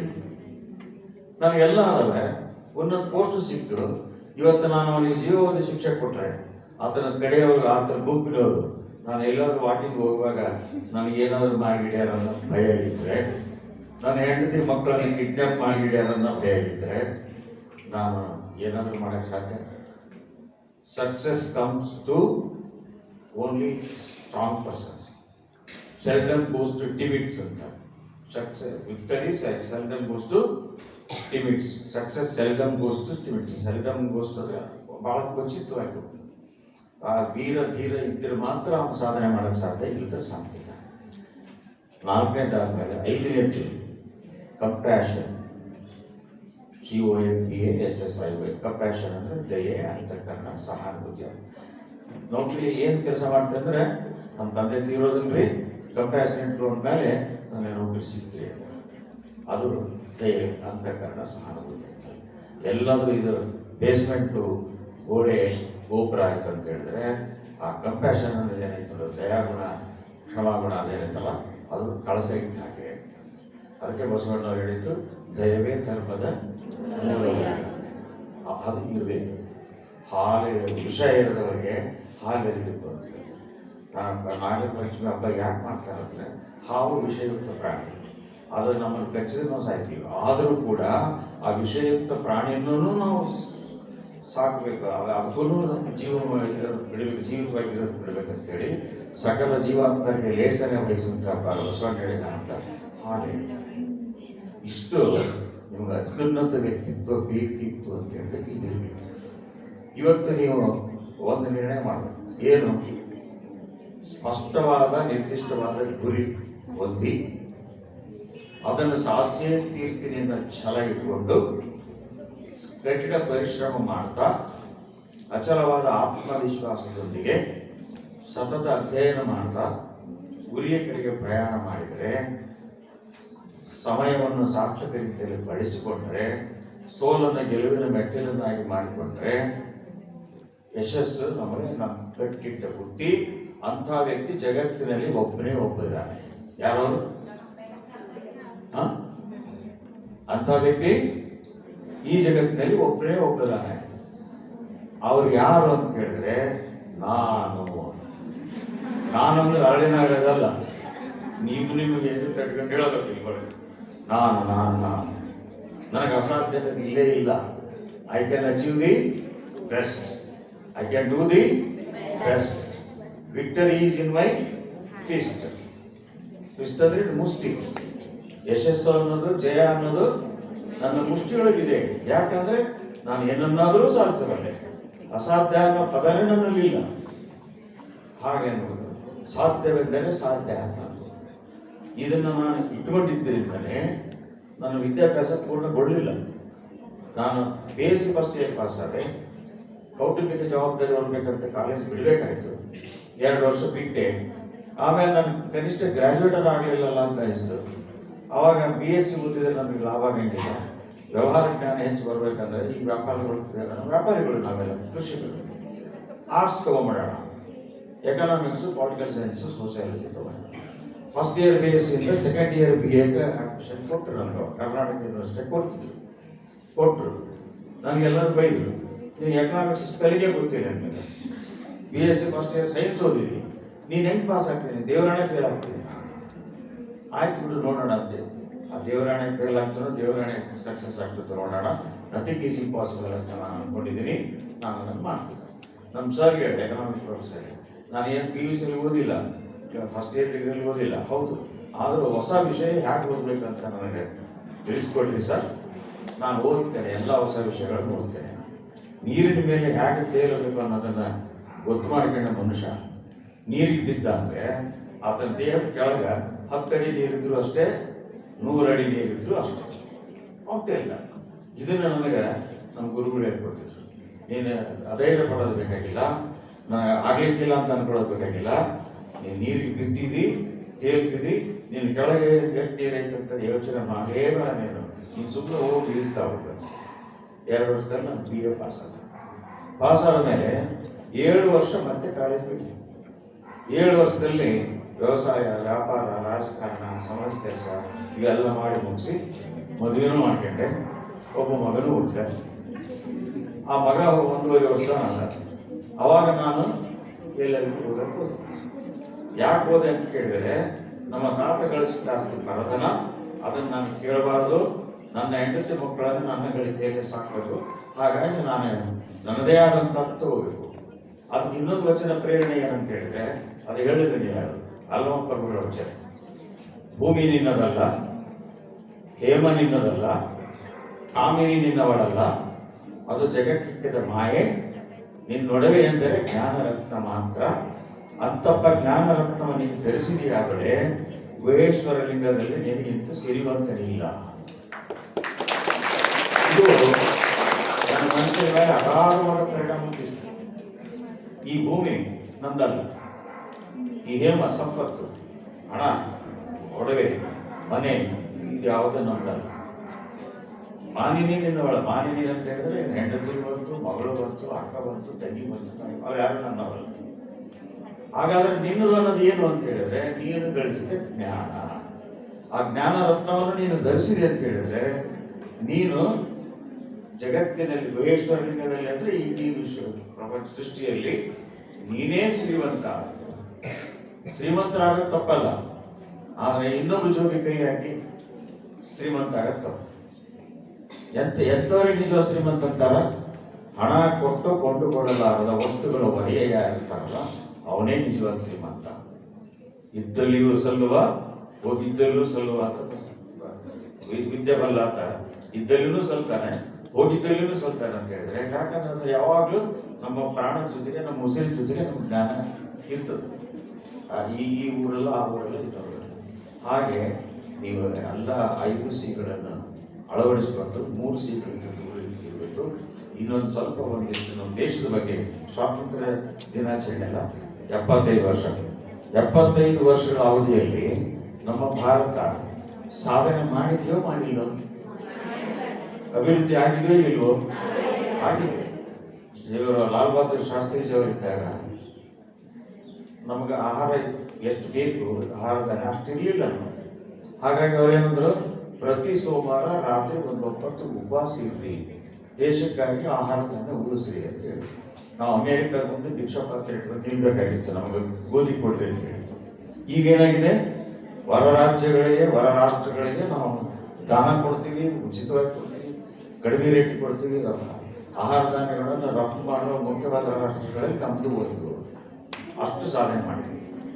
ಇನ್ನು ವಿಜ್ಞಾನದಲ್ಲಿ ಬಹಳ ದೊಡ್ಡ ಸಾಧನೆ ಮಾಡಿದ್ದಾರೆ. ಅಬ್ದುಲ್ ಕಲಾಂ ಸೈಂಟಿಸ್ಟ್ ಇದ್ದು, ಅಂತರಿಕ್ಷಯಾನದಲ್ಲಿ ನಮ್ಮದೇ ಆದ ಉಪಗ್ರಹಗಳನ್ನು ಉಡಾವಣೆ ಮಾಡುತ್ತದೆ. ಕರೋನಾ ಬಂದಾಗ ಲಸಿಕೆ ನಾವೇ ಈ ವಿಶ್ವಕ್ಕೆ ಕೊಟ್ವಿ. ಮೊದಲೆಲ್ಲ ರೋಗಗಳು ಬರ್ತಿದ್ವು ಅಂತ ಹೇಳಿದ್ರೆ ಹೊರದೇಶದಿಂದ ಲಸಿಕೆ ಬರೋವರೆಗೂ ನಾವು 10-20 ವರ್ಷ ಕಾಯ್ಬೇಕಾಗ್ತಿತ್ತು. ಆದರೆ ಈಗೇನಾಗಿದೆ, ನಾವೇ ತಯಾರು ಮಾಡಿ ಬೇರೆದವರಿಗೆ ಪುಕ್ಕಟ್ಟೆ ಪ್ರಾಣದಾನ ಮಾಡುತ್ತೆ. ಇದು ನಮ್ಮ ದೇಶದ ಒಂದು ಮುಖ. ಇನ್ನೊಂದು ಮುಖ ಏನು? ಭ್ರಷ್ಟಾಚಾರ ಹೆಚ್ಚಾಗಿದೆ, ಕಡಿಮೆ ಆಗಿದೆಯೋ? ಜಾತೀಯತೆ ಹೆಚ್ಚಾಗಿದೆ, ಕಡಿಮೆ ಆಗಿದೆಯೋ? ಯಾವಾಗಲಿಂದ? ಸ್ವಾತಂತ್ರ್ಯ ಬಂದು 75 ವರ್ಷಗಳು. ಅಪರಾಧಗಳು ಹೆಚ್ಚಾಗಿದ್ದಾವ, ಕಡಿಮೆ ಆಗಿದಾವ? ಹೆಚ್ಚಾಗಿದೆ. ನಾವು ಎಷ್ಟೆಷ್ಟು ಕ್ರಿಮಿನಲ್ ಕಾನೂನುಗಳನ್ನು ಇವು ಮಾಡ್ತೀವಿ, ಅಷ್ಟಷ್ಟು ಅಪರಾಧಗಳು ಹೆಚ್ಚಾಗ್ತವೆ. ರೇಪ್ ಮಾಡಿದವ್ರನ್ನ ಗಲ್ಲಿಗೆ ಹಾಕಿದ್ರು ಕೂಡ ಮತ್ತೆ ರೇಪ್ ಆಗ್ತಾವ. ಸಮಾನತೆ ನಮಗಿದೆಯಾ? ಇಲ್ಲ. ಸಮಾನ ನ್ಯಾಯ ನಮಗೆ ಸಿಕ್ಕಿದೆಯಾ? ಸಮಾನ ನ್ಯಾಯ ಇಲ್ಲ, ಸಮಾನತೆ ಇಲ್ಲ. ಸಮಾನ ಅವಕಾಶಗಳಿದಾವ? ಸಮಾನ ಅವಕಾಶಗಳು ಇಲ್ಲ. ಇಲ್ಲ ಅಂತೀರಲ್ಲ. ಈಗ ನೋಡ್ರಿ, 75% ತಗೊಂಡ್ರು ಒಬ್ಬರು ನಿಮ್ಮವರು, 90% ತಗೊಂಡ್ರು. 85% ತಗೊಂಡ್ರ ಅಪ್ಪ ಕೋಟ್ಯಾಧೀಶ್ವರ, 90% ತಗೊಂಡವ್ರ ಅಪ್ಪ ಸಾಧಾರಣ ವ್ಯಕ್ತಿ. ಇಬ್ರು ಇಂಟರ್ವ್ಯೂಗೆ ಹೋಗ್ತಾರೆ. ಯಾರೇ ಸಿಗ್ತದೆ ನೌಕರಿ ಈಗಿನ ವಾತಾವರಣದಲ್ಲಿ? ಯಾರಮ್ಮ? 85 ವರ್ಷ. ನೀವು ಅಕಸ್ಮಾತ್ 90ರವರಾದ್ರೆ ನಿಮ್ಗೆ ಅನ್ಯಾಯ ಆಗ್ತದೆ, ನ್ಯಾಯ ಬರ್ತದೆ? ಹಾಗಾದ್ರೆ ಇದನ್ನೇನ್ ಮಾಡಬೇಕು? ಬದಲಾವಣೆ ಮಾಡಬೇಕಾ ಬ್ಯಾಡೋ? ಆ ಬದಲಾವಣೆ ಯಾರಿಗಾಗಿ ಮಾಡಬೇಕು? 70 ವರ್ಷದ ನನಗಾಗಿ ಮಾಡಬೇಕಾ? 20 ವರ್ಷದ ನೀವಾಗಿ ಮಾಡಬೇಕು? ಹೌದಲ್ಲ? ಆ ಬದಲಾವಣೆ ಬೇಕಾಗುವ ಅನಿವಾರ್ಯತೆ ಯಾರಿಗಿದೆ? ನಿಮಗಿದೆ. ಬದಲಾವಣೆ ತರೋ ಸಾಮರ್ಥ್ಯ ಯಾರಿಗಿದೆ?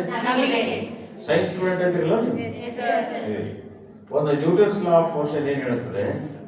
ಯಾವುದಾದ್ರೂ ಒಂದು ವಸ್ತು ಚಲಿಸ್ತದೆ. Kannada medium, English medium? ಎರಡು ಭಾಷೆಯಲ್ಲಿ ಹೇಳ್ತೀನಿ ನಾನು. ಚಲಿಸುವ ಬಾಹ್ಯ ಬಲ ಪ್ರಯೋಗವಾಗದ ಹೊರತು ಚಲಿಸುವ ವಸ್ತು ನಿಲ್ಲೋದಿಲ್ಲ, ಚಲನೆಯ ದಿಕ್ಕನ್ನು ಬದಲಾವಣೆ ಮಾಡುವುದಿಲ್ಲ. ಹೌದಾ?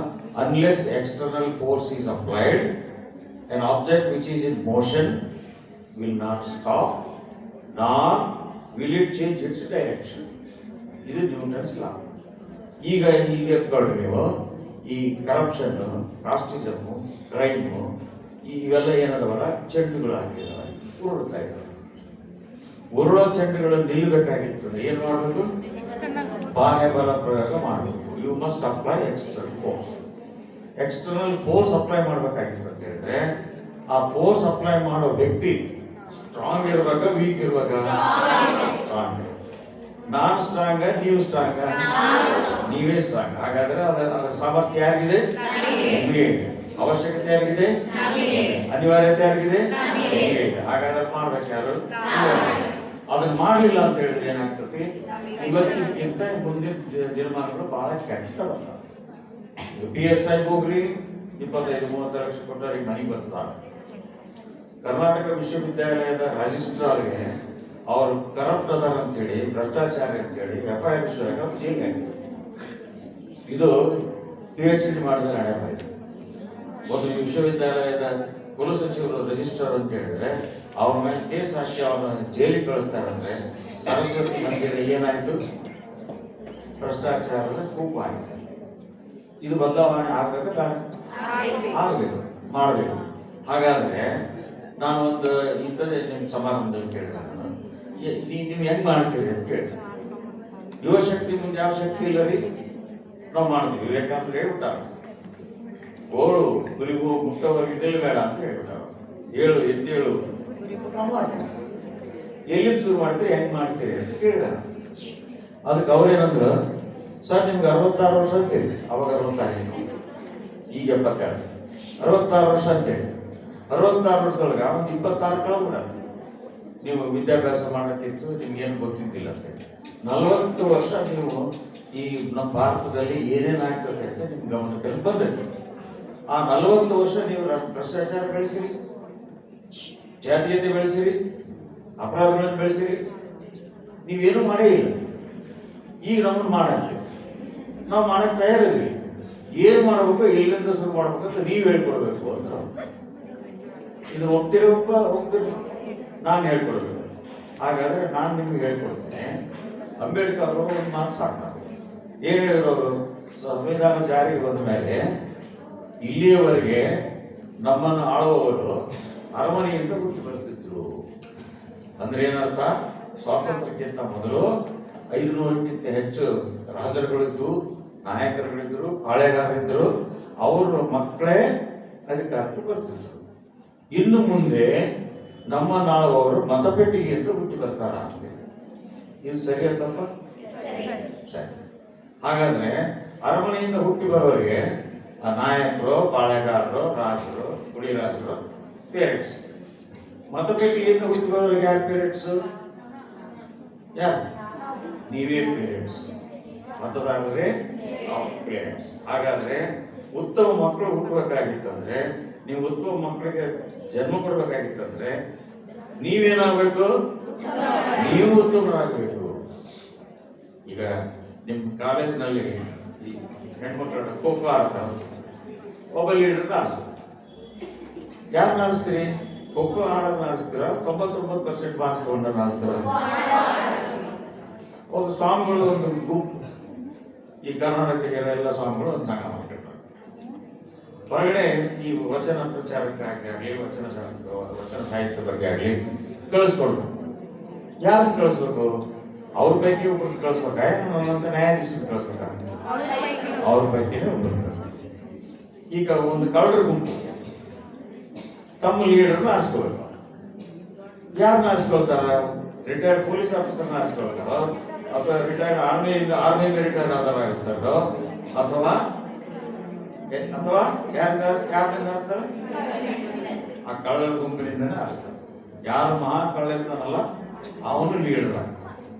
ಈಗೇನಾಗಿದೆ ಅಂತ ಹೇಳಿದ್ರೆ, ಮೇಲೆ ಕೂತ್ಕೊಂಡವರಲ್ಲ ಅವರೆಲ್ಲ ಕಳ್ಳರದಾರ, ಭ್ರಷ್ಟರದಾರ. ಎಲ್ಲರಂದ್ರೆ ಎಲ್ಲ ಅಲ್ಲ, 99% ಅವರ, ಎಲ್ಲೋ 1% ಪ್ರಾಮಾಣಿಕರದಾರ. ಆ ಪ್ರಾಮಾಣಿಕರ ಬೆಲೆನೇ ಇಲ್ಲ. ನಾನು ಬಹಳಷ್ಟು ಶಾಲಾ ಕಾಲೇಜುಗಳು ಕೇಳಿದೆ, ನಾನು ಚುನಾವಣೆಗಿಲ್ಲ, ನಾನು ಅರ್ಹತೆ ಐತಾ ಇಲ್ಲ ಅಂತ ಕೇಳಿದೆ. ಏನಂತೀರಿ ನೀವು? ನಾನು ಯಾವುದಾದ್ರೂ ಚುನಾವಣೆ ನಿಲ್ಲೋದಕ್ಕೆ ಅರ್ಹತೆ ಐತಾ ಇಲ್ಲ? ಐತಾ. I am competent to contest election. ಯಾವ ಎಲೆಕ್ಷನ್? ಅವ್ರು ಹೇಳಿದ್ರು, ಪಂಚಾಯತಿ ಎಲೆಕ್ಷನ್ ನಿಂದ ಪ್ರೆಸಿಡೆಂಟ್ ಆಫ್ ಇಂಡಿಯಾವರೆಗೂ ನೀವು ಯಾವ ಕಾಲ ನಿಲ್ಬಹುದು, ಯಾಕಂದ್ರೆ ರಿಟೈರ್ ಆಗಿ. ಹೌದು. ಹಾಗಾದ್ರೆ ನಿಂತರೆ ನಾನು ಆರಿಸಿ ಬರ್ತೀನಿ ಏನು ಅಂತ ಕೇಳಿದ್ರು. ಅವ್ರು ಏನ್ ಹೇಳಿರ್ಬೇಕು? ಬರಂಗಿಲ್ಲ ಅಂತ ಹೇಳ್ಬೇಕು. ಏನಂತಮ್ಮ? ಬರಲ್ಲ ಅಂತ ಹೇಳಿ. ಅಷ್ಟ ಹೇಳಿಲ್ಲ ಅವರು. ಸರ್, ನೀವು ಎಲೆಕ್ಷನ್ ನಿಂತ ನೀವು ಆರಿಸಿ ಬರಕ್ ಸಾಧ್ಯ ಇಲ್ಲ, ದೇವರಾಣಿಗೆ ಹೋಗ್ತೀರಿ, ನೀವು ನಿಲ್ಲಕ್ ಹೋಗ್ಬೇಡ್ರಿ, ನಮ್ಗೆ ಏನ್ ಮಾಡ್ಬೇಕು ಹೇಳ್ರಿ ಅದನ್ನ ನಾವು ಮಾಡ್ತೀವಿ. ಯಾಕೆ ಆರಿಸಿ ಬರಂಗಿಲ್ಲ ಅಂತ ನಾನು ಭ್ರಷ್ಟರಾಗಬೇಕು, ದುಡ್ಡು ಕೊಡಬೇಕು, ದುಡ್ಡು ಕೊಟ್ಟು ತಗೊಂಡು. ಅದಕ್ಕೆ ನಾನು ನಿಮ್ಮಲ್ಲಿ ವಿನಂತಿ ಮಾಡಿಕೊಡ್ತೇನೆ, ಯಾವುದೇ ಚುನಾವಣೆ ಬರಲಿ 5 ಘಟ್ಟದಲ್ಲಿ ಚುನಾವಣೆ ಬರ್ತದೆ. ಪಂಚಾಯತ್, ತಾಲೂಕು ಪಂಚಾಯತಿ ನಡೆದು ಅದಕ್ಕೂ ಓಟ್ ಹಾಕ್ತೀರಿ, ಜಿಲ್ಲಾ ಪಂಚಾಯತಿ ನಡೆದು ಅದಕ್ಕೂ ಓಟ್ ಹಾಕ್ತೀರಿ, MLA ಹಾಕ್ತೀರಿ, MP ಹಾಕ್ತೀರಿ. 5 ವಿಧದ ಓಟ್. ಆ 5 ಸ್ಟೆಪ್ನಲ್ಲಿ ನೀವು 10 ಮಂದಿ 3 ಜನ 4 ಜನ ಪ್ರಾಮಾಣಿಕರನ್ನು ಆರಿಸಬೇಕು ಅಂತ ಹೇಳಿದ್ರೆ, ಆ ಉಳಿದ ಮೆಜಾರಿಟಿ ಭ್ರಷ್ಟಿರ್ತಾರಲ್ಲ ಅವರಿಗೆ ಪ್ರಾಮಾಣಿಕರಿಗೆ ಹೆದರ್ತಾರ. ಹೌದಾ ಅಲ್ಲ? ಒಬ್ಬ ಆಫೀಸರ್ ಭ್ರಷ್ಟ ಆದ ಅಂತ ಹೇಳಿದ್ರೆ ಆ ಕಾರ್ ಡ್ರೈವರ್ ಪ್ರಾಮಾಣಿಕತೆ ಅವನಿಗೆ ಹೆದರ್ತಾರ. ಒಬ್ಬ ನ್ಯಾಯಾಧೀಶ ಭ್ರಷ್ಟ ಆದ ಅಂತ ಹೇಳಿದ್ರೆ ತನ್ನ ಕೈ ಕೆಳಗೆ ಕೆಲಸ ಮಾಡೋ ಜನರಬ್ಬರು, ಸ್ಟಾಫು, ಇವನು, ಡ್ರೈವರು, ಗನ್ಮ್ಯಾನ್ ಅವರೆಲ್ಲರಿಗೆ ಹೆದರ್ತಾರೆ ಪ್ರಾಮಾಣಿಕತೆ. ಅವರು ಹಂಗಾಗಿದ್ರು ಅಂತ ಹೇಳಿದ್ರೆ ದೇವರೇ ಕಾಪಾಡಬೇಕು ನ್ಯಾಯ.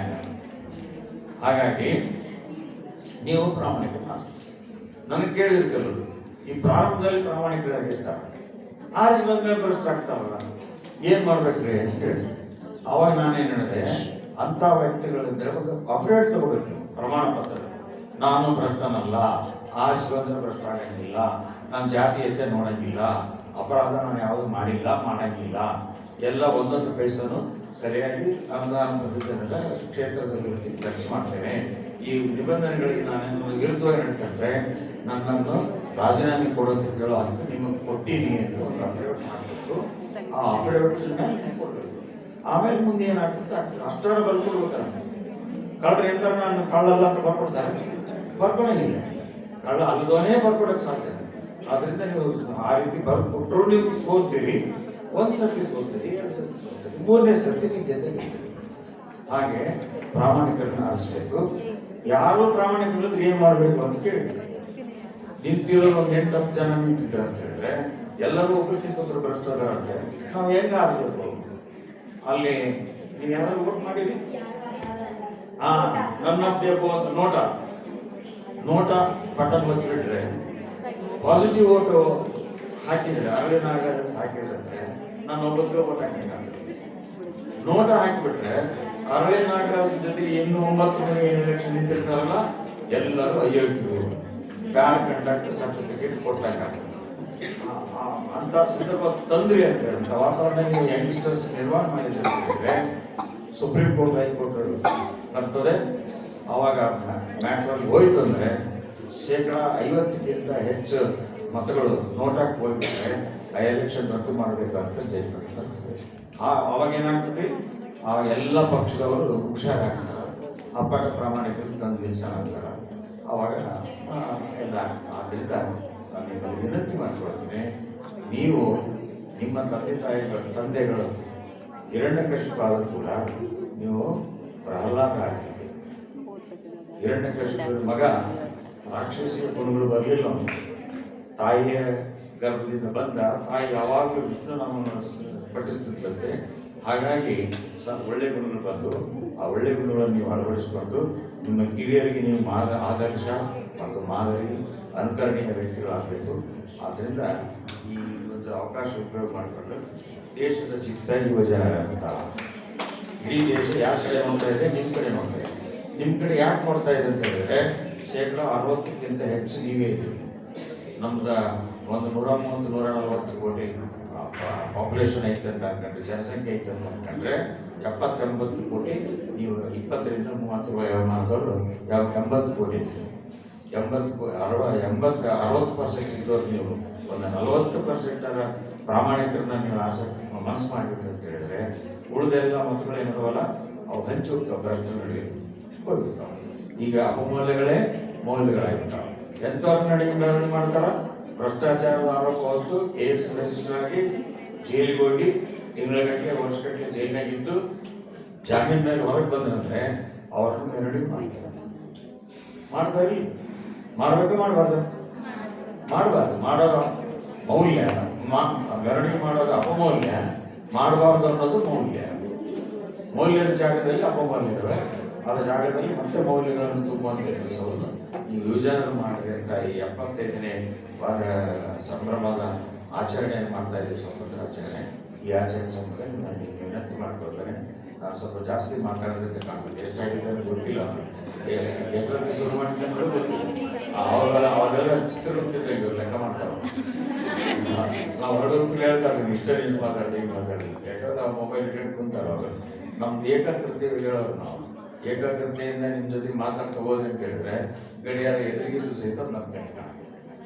ಆದ್ದರಿಂದ ನೀವು ಎಲ್ಲ ಸ್ವಚ್ಛಾಗ್ರಿ, ನೀವು ದೇಶದ ಬಗ್ಗೆ ಕಳಕಳಿ ಇದ್ದಂತಾಗ್ರಿ. ನಾನು ಏನು ಮಾಡೋಕ್ಕೆ ಸಾಧ್ಯ ಅಂತ ನೀವು ಏನು ಯೋಚನೆ ಮಾಡಬೇಡ್ರಿ.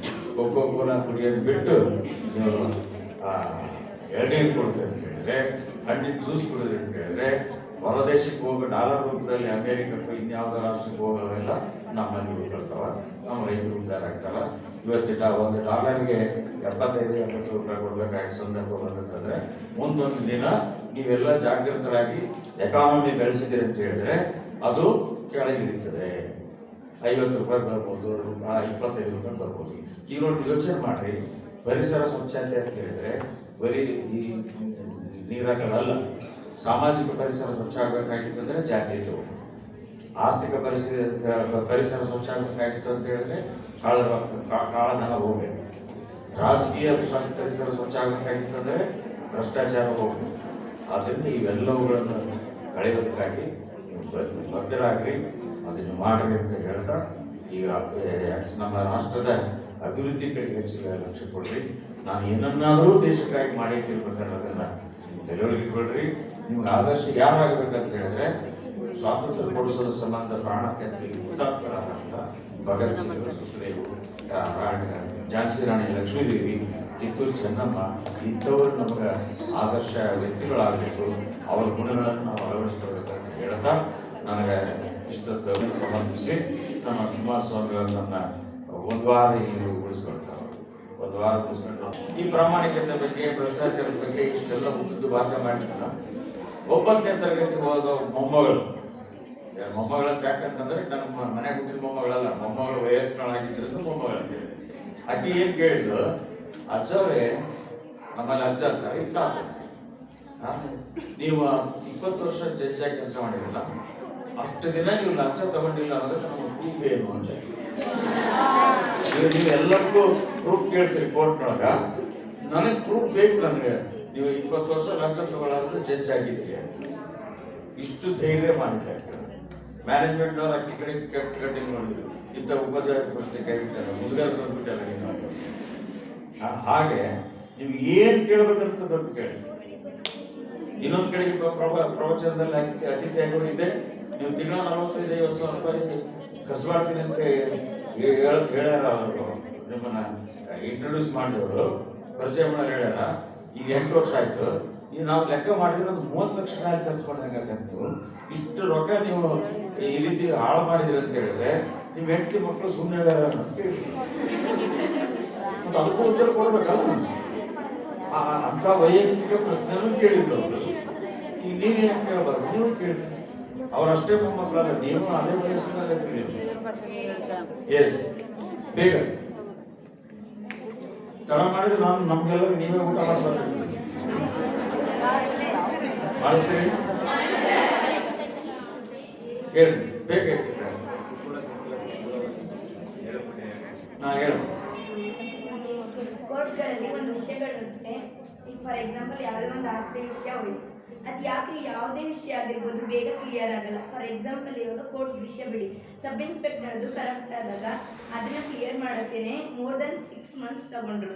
ಯಾರು more than ಇವಾಗ ಎಲ್ಲ ರಿಪೋರ್ಟ್ ಮಾಡಿ ಅದೇ ಇಲಾಖೆಯವರು, ಇನ್ವೆಸ್ಟಿಗೇಷನ್ ಇಲಾಖೆಯವರು. ಮತ್ತೆ ತಾಗಿದ್ರು ಮೊನ್ನೆ ನಡೆದಿದ್ದ KPSC ಎಕ್ಸಾಮ್ ಅಲ್ಲಿ ಅಷ್ಟು ಬ್ಲೂಟೂತ್ ಹಾಕೊಂಡು ಬರೋ ಅಷ್ಟು ಇಯರ್ಬಡ್ ಹಾಕುವಷ್ಟು ಏನು ಹಂಗಾದ್ರೆ ಅವರಿಗೆ ಚೆಕ್ ಮಾಡಿಲ್ಲ, ಸರಿಯಾದ ಇನ್ಸ್ಟ್ರಕ್ಷನ್ ಕೊಡಲಿಲ್ಲ, ಭದ್ರತೆ ಅನ್ನೋದು ಇದ್ದಿದ್ರೆ ಆ ತರ ತಪ್ಪುಗಳು ಆಗ್ತಿರ್ಲಿಲ್ಲ ಅಲ್ವಾ? ಮತ್ತೆ ಆ ತರ ಯಾಕೆ ಆಗ್ತಾ ಇಲ್ಲ? ಅದಕ್ಕೆ ನಾನು ಹೇಳೋದು ನಿಮ್ಗೆ, ಸಬ್ ಇನ್ಸ್ಪೆಕ್ಟರ್ ಮೇಲೆ ಯಾರದಾರ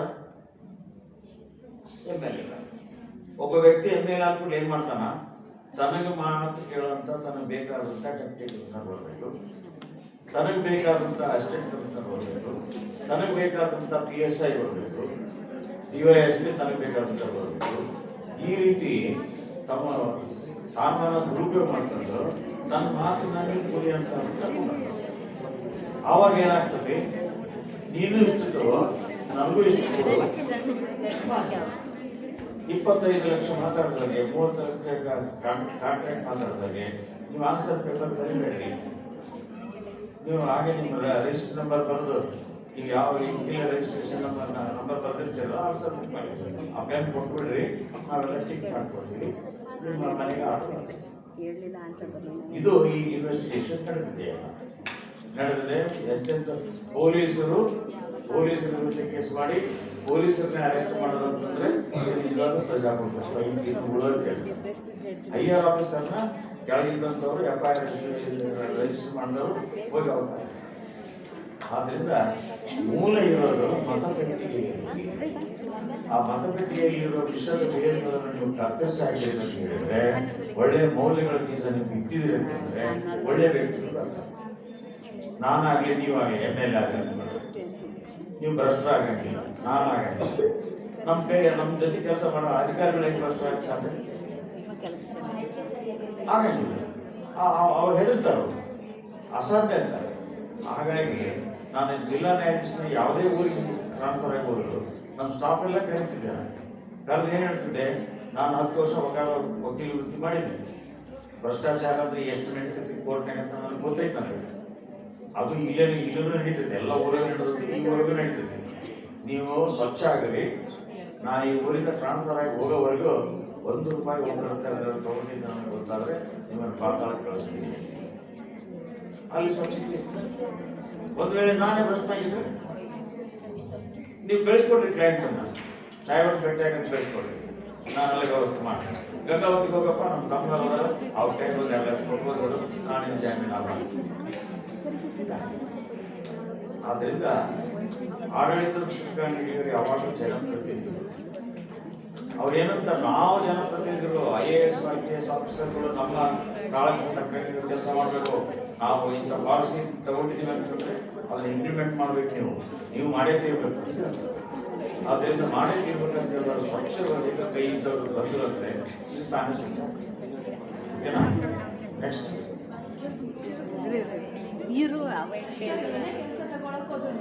ಲಂಚ ಅಂತ ಕೇಳ್ತಾರೆ ಸರ್. ಅದನ್ನೇ ಹೇಳ್ತೀನಲ್ಲಮ್ಮ, ಇವರು ರೆಕಮೆಂಡ್ ಮಾಡ್ತಾರ, ಇನ್ಮೇಲೆ ಇದನ್ನ ಕೆಲಸ ನಾವು ನೋಡ್ಕೊಳ್ತೀವಿ ಅಂತ ಹೇಳ್ತಾರ. ಇತ್ತೀಚೆಗೆ ಪೇಪರ್ ಓದಿರಲಿಲ್ಲ ನೀವು, ಲೋಕಾಯುಕ್ತ ಮರುಸ್ಥಾಪನೆ ಮಾಡಿದ್ರು ಅಂತ ಗೊತ್ತಾಯ್ತಿಲ್ಲ? ACB ಆಂಟಿ ಕರಪ್ಷನ್ ಬ್ಯೂರೋ ಅಂತ ಇರ್ತಲ್ಲ, ಅದು ರಾಜಕಾರಣಿಗಳನ್ನು ರಕ್ಷಣೆ ಮಾಡೋಕ್ಕಾಗಿ, ದೊಡ್ಡ ಆಫೀಸರ್ಗಳನ್ನ ತಗ್ಗಿ ಹೋಗಬಾರ್ದು ಅನ್ನೋದಕ್ಕಾಗಿ, ಕೇವಲ ಸಣ್ಣ ಆಫೀಸರ್ ಮೇಲೆ ರೇಡ್ ಮಾಡೋಕ್ಕಾಗಿ ಲೋಕಾಯುಕ್ತ ಬಂದ್ ಮಾಡಿ ಈ ACB ಮಾಡಿದ್ರು. ಇದನ್ನ 286 ಕೇಸಲ್ಲಿ 289 ಜಡ್ಜ್ಮೆಂಟ್ ಬರೆದು ಅವರು ಲೋಕಾಯುಕ್ತ ಮರುಸ್ಥಾಪನೆ ಆಗಬೇಕು, ಈ ACB ತೆಗೆದು ಹಾಕಬೇಕು. ಇಲ್ಲಿರೋ ಪೆಂಡಿಂಗ್ ಎಷ್ಟೋ ಸಾವಿರ ಕೇಸುಗಳು ಮುಚ್ಚಾಕ್ಯಾರ. ಅದು ಹೈಕೋರ್ಟ್ ಗಮನಕ್ಕೆ ತಂದರು. ಅದು ಯಾರು ತಂದ್ರು? ಒಂದು 4-5 ಜನ ರಾಷ್ಟ್ರದ ಬಗ್ಗೆ, ನಮ್ಮ ನಾಡಿನ ಬಗ್ಗೆ ಅಭಿಮಾನ ಇದ್ದಂಥವ್ರು, ಲಂಚದ ವಿರುದ್ಧ ಇದ್ದಂಥವ್ರು ಒಂದು ಸಾರ್ವಜನಿಕ ಹಿತಾಸಕ್ತಿ ಅರ್ಜಿ ಹಾಕಿದ್ರು, ಅದನ್ನು ವಿಚಾರಣೆ ಮಾಡಿದ್ರು, ಲೋಕಾಯುಕ್ತ ಮತ್ತೆ ಭೇಟಿ ಆಗ್ತದೆ. ಹಾಗಾಗಿ ಅಂಥವರೇ ಜನಪ್ರತಿನಿಧಿಗಳು ಇದ್ರಂತ. ಈಗ ಭಾವ ಹೆಚ್ಚು ಮಾತಾಡ್ಬೇಕಂತ ಹೇಳಿದ್ರೆ, BJP ಅವರು ಅದು 2018 ಎಲೆಕ್ಷನ್ ನಲ್ಲಿ ಏನ್ ಹೇಳಿದ್ರು? ಸಿದ್ದರಾಮಯ್ಯ ಮಾಡಿದ್ದು ಲೋಕಾಯುಕ್ತ ಮುಚ್ಚಿದ್ದು, ACB ತಂದಿದ್ದು ಬಹಳ ದೊಡ್ಡ ತಪ್ಪು. ನಮ್ಮನ್ನು ನೀವು ಅಧಿಕಾರಕ್ಕೆ ತಂದ್ರೆ 24 ತಾಸಿನೊಳಗಾಗಿ ನಾವು ಲೋಕಾಯುಕ್ತ ಮತ್ತೆ ಸ್ಥಾಪನೆ ಮಾಡ್ತೀವಿ ಅಂತ ಪ್ರಣಾಳಿಕೆ ಪ್ರಿಂಟ್ ಮಾಡಿ ಹಂಚಿದ್ರು. ಮಾಡಿದ್ರು ಅವರು? ಮಾಡಲಿಲ್ಲ. ಅದಕ್ಕೆ ನ್ಯಾಯಮೂರ್ತಿ ಸಂತೋಷ್ ಹೆಗಡೆ ಅವರು, ವಿಶ್ರಾಂತ ನ್ಯಾಯಾಧೀಶರು, ಸುಪ್ರೀಂ ಕೋರ್ಟ್ ಜಡ್ಜ್, ಲೋಕಾಯುಕ್ತ ಆದವರು, ಅವ್ರು ಹೇಳ್ಯಾರ 3 ಪಕ್ಷಗಳವರೆಗೆ ಲೋಕಾಯುಕ್ತ ಬೇಕಿಲ್ಲ, ಸುಮ್ಮನೆ ನಾಟಕ ಮಾಡ್ತಾರ. ಈಗ ಹೈಕೋರ್ಟಿನ ಆರ್ಡರ್ ಬಿಸಿ ತುಪ್ಪ ಆದಂಗೆ ಆಗೈತಿ. ಅಕಸ್ಮಾತ್ ಅದನ್ನು ತಗೊಂಡು ಸುಪ್ರೀಂ ಕೋರ್ಟ್ಗೆ ಅಪೀಲ್ ಹೋಗ್ತೀವಿ ಅಂತ ಹೋದ್ರು ಅಂತ ಹೇಳಿದ್ರೆ ಜನ ಉಗುಳ್ತಾರೆ. ನೀವು ಹೋಗ್ತೀವಿ ಅದನ್ನ ಸುಪ್ರೀಂ ಕೋರ್ಟ್ಗೆ ತಗೊಂಡೋಗಿ ACBನೇ ಕರೆಕ್ಟ್, ಲೋಕಾಯುಕ್ತ ತಪ್ಪು, ಹೈಕೋರ್ಟ್ ತಪ್ಪು ಜಡ್ಜ್ಮೆಂಟ್ ಬರ್ಬೇಕಂತ ಒಂದು ಅಪೀಲ್ ಮಾಡಿದ್ರು ಅಂತ ಹೇಳಿದ್ರೆ ನೀವು ಹೋಗ್ತೀರಾ? ನೀವು ಅದನ್ನ ಒಪ್ಪೋದಿಲ್ಲ. ಆದ್ರಿಂದ ಹೋಗಂಗೂ ಇಲ್ಲ, ಅನುಭವಿಸಂಗೂ ಇಲ್ಲ. ಲೋಕಾಯುಕ್ತ ಅಷ್ಟು ಫೈಲ್ ಟ್ರಾನ್ಸ್ಫರ್ ಆಗಿ ಹೋಗ್ಬೇಕು ಅಂತ ಹೇಳಿದ್ರೆ ಮುಚ್ಚಿದ್ವನ್ನೆಲ್ಲ ವಾಪಸ್ ತೆಗಿತಾರೆ. ಯಾಕಂದ್ರೆ ಅಲ್ಲಿರೋರು ಚೀಫ್ ಜಸ್ಟಿಸ್ ಆಗಿರ್ತಾರೆ, ಆದವರು ಜಡ್ಜ್, ಸುಪ್ರೀಂ ಕೋರ್ಟ್ ಜಡ್ಜ್ ಆಗಿರ್ತಾರೆ, ಆದವರು ಇರ್ತಾರೆ, ಅದು ಮಾಡ್ತಾರೆ. ಈಗ ಇಂಥವ್ರಿಗೆ ಟ್ರಾನ್ಸ್ಫರ್ ಆದವ್ರು ಯಾರು? 4-5 ಮಂದಿ ಅರ್ಜಿ ಹಾಕಿರಲ್ಲ ಅವ್ರು. ಅಂತ ವ್ಯಕ್ತಿಗಳು ನೀವು ಆಗಬೇಕು, ಪ್ರತಿಭಟನೆ ಮಾಡೋದನ್ನು ಕಲಿಬೇಕು. ಏನ್ ಕೆಲ್ಸಕ್ಕೆ ಹೋಗ್ಬೇಕಂದ್ರೆ ಬರೀ ದುಡ್ಡಿದ್ರೆ ಮಾತ್ರ ಸರ್, ಅದೇ ಹೇಳ್ತೀನಲ್ಲಮ್ಮ, ಚೈನ್ ಮಾಡಕ್ಕಾಗಲ್ಲ ಅಂತ. ಉತ್ತಮರನ್ನು ನೀವು ಆರಿಸಿದ್ರೆ 224 ಮಂದಿ MLA-ಗಳಾದಾರಲ್ಲ, ಕನಿಷ್ಠ ಒಂದು 100 ಮಂದಿನ ನೀವು ಪ್ರಾಮಾಣಿಕರನ್ನ ಆರಿಸ್ಬೇಕಂತ ಹೇಳಿದ್ರೆ ಆ ಪ್ರಾಮಾಣಿಕರು ಉಳಿದು ಅಪ್ರಾಮಾಣಿಕರನ್ನ ಕಂಟ್ರೋಲ್ ಮಾಡ್ತಾರೆ. 5 ಜನ ಅರ್ಜಿದಾರರು ಇಡೀ ವ್ಯವಸ್ಥೆ ಬದಲಾಗಂತ ತೀರ್ಪು ತಗೊಂಡ್ರಲ್ಲ, ಮತ್ತಾದ್ಮೇಲೆ ಒಂದು 50 ಮಂದಿ MLA-ಗಳು ಪ್ರಾಮಾಣಿಕರಾದ್ರೆ ಏನಾಗ್ತದೆ? ಅದಕ್ಕಿಂತ ಒಳ್ಳೆ ಪರಿಣಾಮ ಹೆಚ್ಚಾಗ್ತದೆ.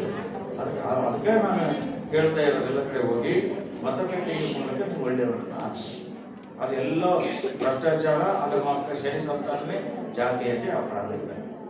ಅದೊಂದು ಹೋಯ್ತಂದ್ರೆ ಇವೆಲ್ಲ ಹೋಗ್ತಾವೆ. ಮತ್ತೆ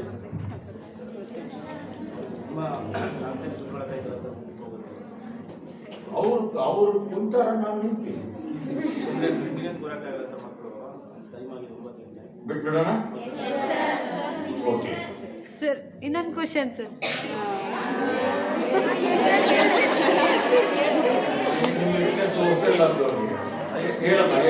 ಸರ್ ನಿಮ್ಮ ವೃತ್ತಿ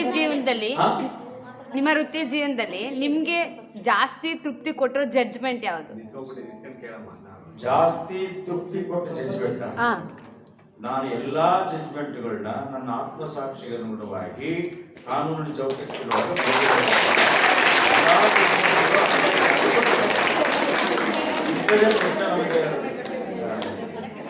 ಯಾಕೆ ಕೇಳಿದ್ರು, ನೀವು ಕೃಷಿ ಮಾಡಿದ್ರಿ, ವ್ಯಾಪಾರ ಮಾಡಿದ್ರಿ, ಸಮಾಜ ಕೆಲಸ ಮಾಡಿದ್ರಿ, ವಕಾಲತ್ ಮಾಡಿದ್ರಿ, ಜಡ್ಜ್ ಆದ್ರಿ, ಈಗ ಸಾರ್ವಜನಿಕ ಕ್ಷೇತ್ರಕ್ಕೆ ಮತ್ತೆ ವಾಪಸ್ ಬಂದಿರಿ, ಯಾವ್ದು ಹೆಚ್ಚು ಖುಷಿ ಕೊಟ್ಟು ಅಂತ ಕೇಳಿದ್ರೆ, ಯಾವ ದಿನ ಭಗವಂತ ನನಗೆ ಯಾವ ಕೆಲಸ ಮಾಡೋದು ಹಚ್ಚಿದಾನೆ ಆ ಕೆಲಸ ಮನಪೂರ್ವಕವಾಗಿ ಇಷ್ಟಪಟ್ಟು ಪ್ರೀತಿಯಿಂದ ಮಾಡಿದೆ.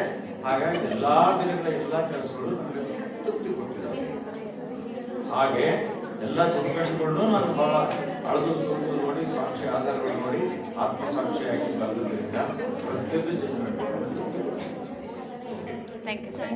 Thank you sir.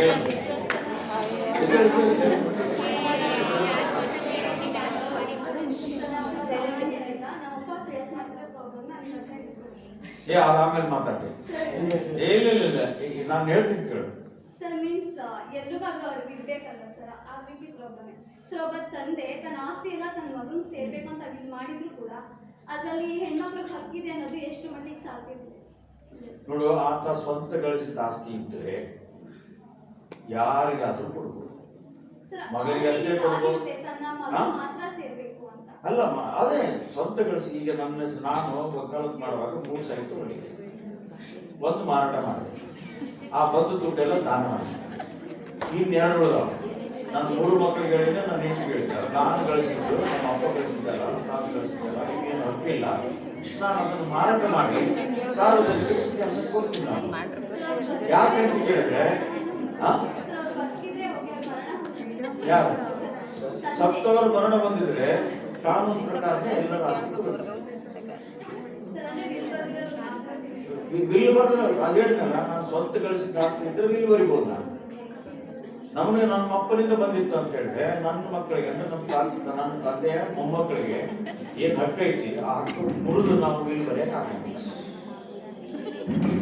ಆಯ್ತಲ್ಲ, 12 ಎಕರೆ ಜಮೀನಿಗೆ ತನಕ ನಾನು ನನ್ನ 3 ಮಕ್ಕಳು, ಒಬ್ಬೊಬ್ಬರಿಗೆ 300 ಎಕರೆ ಬರ್ತದೆ, 4 ಭಾಗ. ಹೆಣ್ಮಕ್ಳಿಗೆ ಬರ್ತೇನೆ 3 ಮಕ್ಕಳು ಅಂತಂದ್ರೆ ಯಾರು? 2 ಗಂಡು ಮಕ್ಕಳು, ಮಗಳು. ಹಾಗೆಯೇ ಅವ್ರ 3 ಮಕ್ಕಳಿಗೆ ನನಗೆ ಸಮಾನವಾದ ಆಸ್ತಿ ಬರ್ತದೆ. ನನಗೆ ಬಂದ ಆಸ್ತಿ ಏನು ಬರಲಾರ್ದು ಸತ್ತರೆ ನಾನು ಹೇಳ್ತಿ ಆ 3 ಮಕ್ಕಳು ಭಾಗ ಮಾಡ್ತಾರೆ. ನಾನು ಬಿಲ್ ಬರೋದು ಸತ್ತರೆ ನನ್ನ ಸ್ವಂತ ಆಸ್ತಿಗೆ ಮಾತ್ರ ಬಿಲ್ ಬರೀಬಹುದು ಹೊರತು ನನ್ನ ತಾತನಿಂದ ಬಂದದ್ದು, ತಂದೆಯಿಂದ ಬಂದಿದ್ದಕ್ಕೆ ಬಿಲ್ ಬರೆಯಕ್ಕೆ ಬರಲ್ಲ. ಬರೆದ್ರು ನಮಗೆ ಪಾಲಿಗೆ ಎಷ್ಟು ಬರ್ತದೆ ಅಷ್ಟೇ, 3 ಎಕರೆ ಬರೆಯಕ್ಕೆ ಬರ್ತದೆ ಹೊರತು ಉಳಿದ 9 ಎಕರೆ ಬರೆಯಕ್ಕೆ ಬರಲಿಲ್ಲ. ಇದು ಕಾರಣ. ಓಕೆನಾ? ಎಲ್ಲರಿಗೂ ಗೊತ್ತಾಗಲ್ಲ. ಎಲ್ಲರಿಗೂ ಪ್ರೀತಿಯ ಶರಣಾರ್ಥಿಗಳು.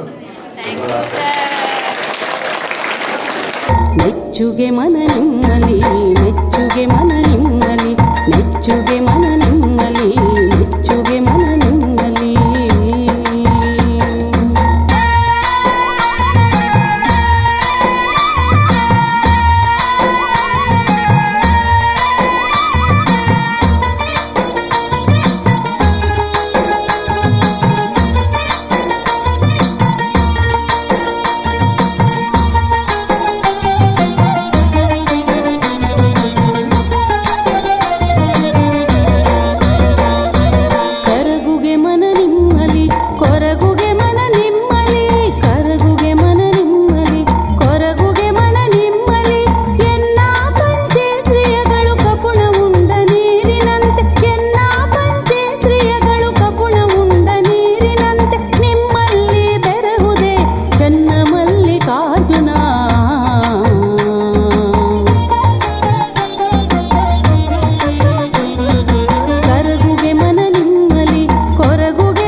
ಮೆಚ್ಚುಗೆ ಮನ ನಿಮ್ಮಲಿ, ಮೆಚ್ಚುಗೆ ಮನ ನಿಮ್ಮಲಿ, ಮೆಚ್ಚುಗೆ